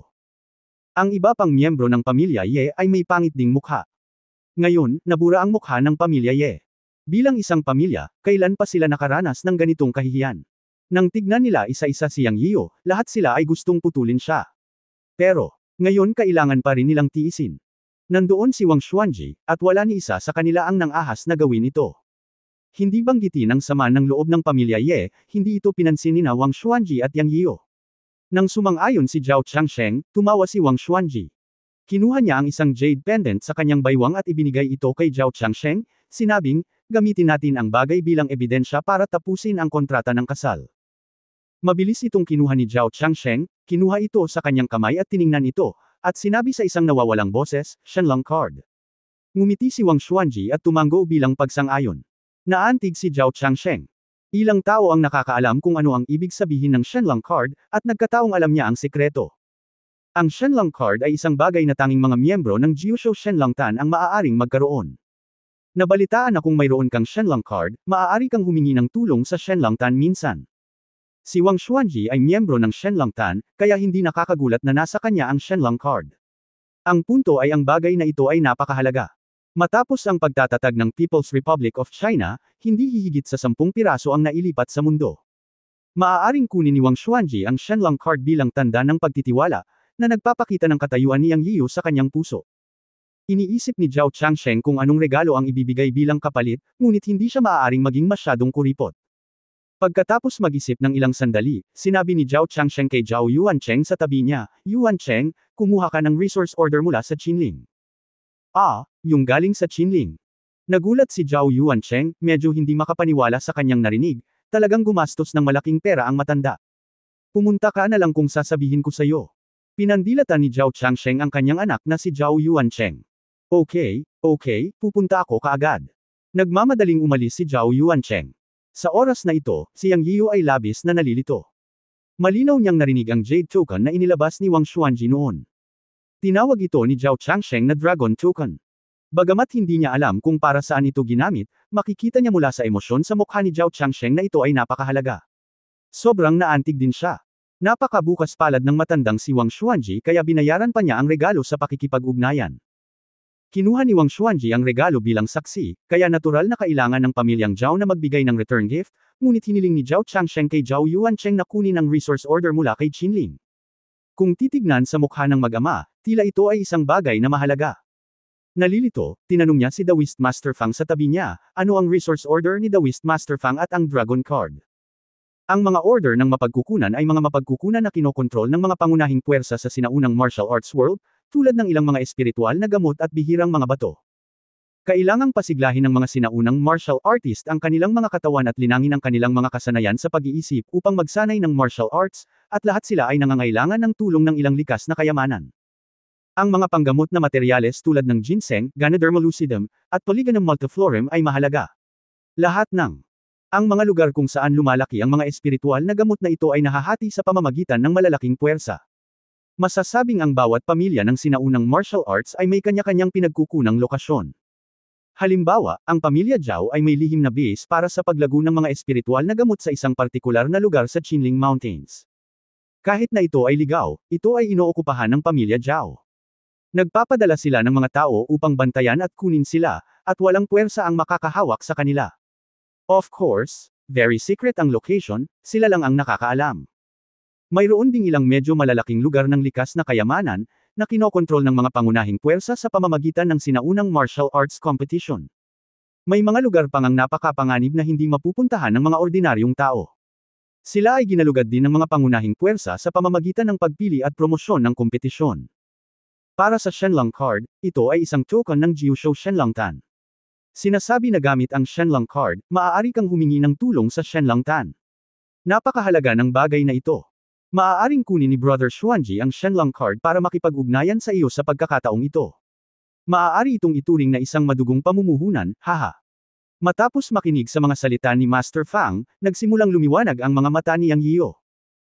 Ayon sa kahulugan ni Master Fang, sa modernong daigdig, ang mga pangunahing puwersa ng mga sinaunang martial artist ay may ilang impormasyon tungkol sa mga likas na kayamanan o sinaunang mga relikya sa kanilang mga kamay, na nangangahulugang mayroong mga bagay na kailangan niya sa lupa, tulad ng espiritual na gamot, espiritual na mga bato, o mga labi ng sibilisasyon sa paglilinang, at iba pa. Ang impormasyong ito ay magandang balita para kay Yang Yio, na nagbubukas ng isang bagong paraan ng pag-iisip para sa kanya, na magiging isang pangunahing direksyon para sa hinaharap na paglago ng Yunmen at pagpapabuti ng kanyang sariling paglilinang. Bumalik si Zhao Yuancheng habang nakikipag-usap kay Daoist Fang at nag-abot ng Dark Wooden Token kay Wang Xuanji. Pagkatapos ay ibinigay ni Wang Xuanji ang token na gawa sa kahoy kay Yang Yiu at sinabing, kunin mo. Ang wrench along ito mula sa pamilya Zhao ay hindi masama. Ikaw ay nasa sinaunang kabisera, at ang mapagkukunang ito ay nasa Qinling Mountains. Makakatulong ito sa iyo. Ang token na ito ay tanda rin ng iyong pakikipag-ugnayan kay Zhao Nan. Huwag mong mawala ito. Sa kabilang banda, ibinigay din ni Zhao Changsheng ang Shenlong card kay Zhao Nan. Pagkatapos, sa pangunguna ng Daoist Fang, sina Yang Yiu at Zhao Nan ay nag-toast kina Wang Xuanji at Zhao Changsheng. Isang simpleng ngunit hindi simpleng engagement ceremony ang natapos. Mula sa sandaling ito, si Zhao Nan ang kanyang magiging fiancé. Nagkatinginan ang dalawa at nakita ang saya sa mga mata ng isa't isa. Naisip ni Yang Yiu sa kanyang sarili na sa wakas ay nahuli na niya ang Diyosa na nagpabago sa kanyang kapalaran. Matapos makatanggap ng isang alon ng mga pagpapala, ang kaarawan ay pumasok din sa huling yugto, na isang panuntunan na ipinasa sa sinaunang martial arts world sa mahabang panahon. Ang mga ordinaryong tao ay magkakaroon din ng mga programa para sa kanilang mga kaarawan, tulad ng pag-imbita sa mga tao na kumanta, sumayaw, at magsagawa ng mga sketch. Ang mga sinaunang martial artist ay likas na may katulad na mga programa sa libangan, ngunit hindi sila kumakanta at sumasayaw, ngunit nakikipaglaban at nakikipag-sparring, na nagdiriwang sa paraan ng mga sinaunang martial artist. Ang sinumang tao mula sa anumang puwersa na naruroon, hanggat sila ay bata pa, ay maaaring makipagpalitan ng martial arts sa isa't isa. Siyempre, ang unang laban ay pangungunahan ng host Zhao family. Dumating ang lahat sa compound, at isang fighting arena ang itinayo sa compound. Ang ikatlong henerasyon ng pamilya Zhao ay lumitaw, si Zhao Wuling. Nang si Zhao Wuling ay umakyat sa arena at nagsabi ng ilang magagalang na salita, walang sino man ang umaasa na ang unang taong pumunta kay Zhao Wuling upang makipag-spar ay isang miyembro ng pamilyang Ye. Sa sandaling ito, pinaikit ni Yang Yiu ang kanyang mga mata, at naiintindihan niya kung bakit naiinip ang pamilya Ye. End of this chapter.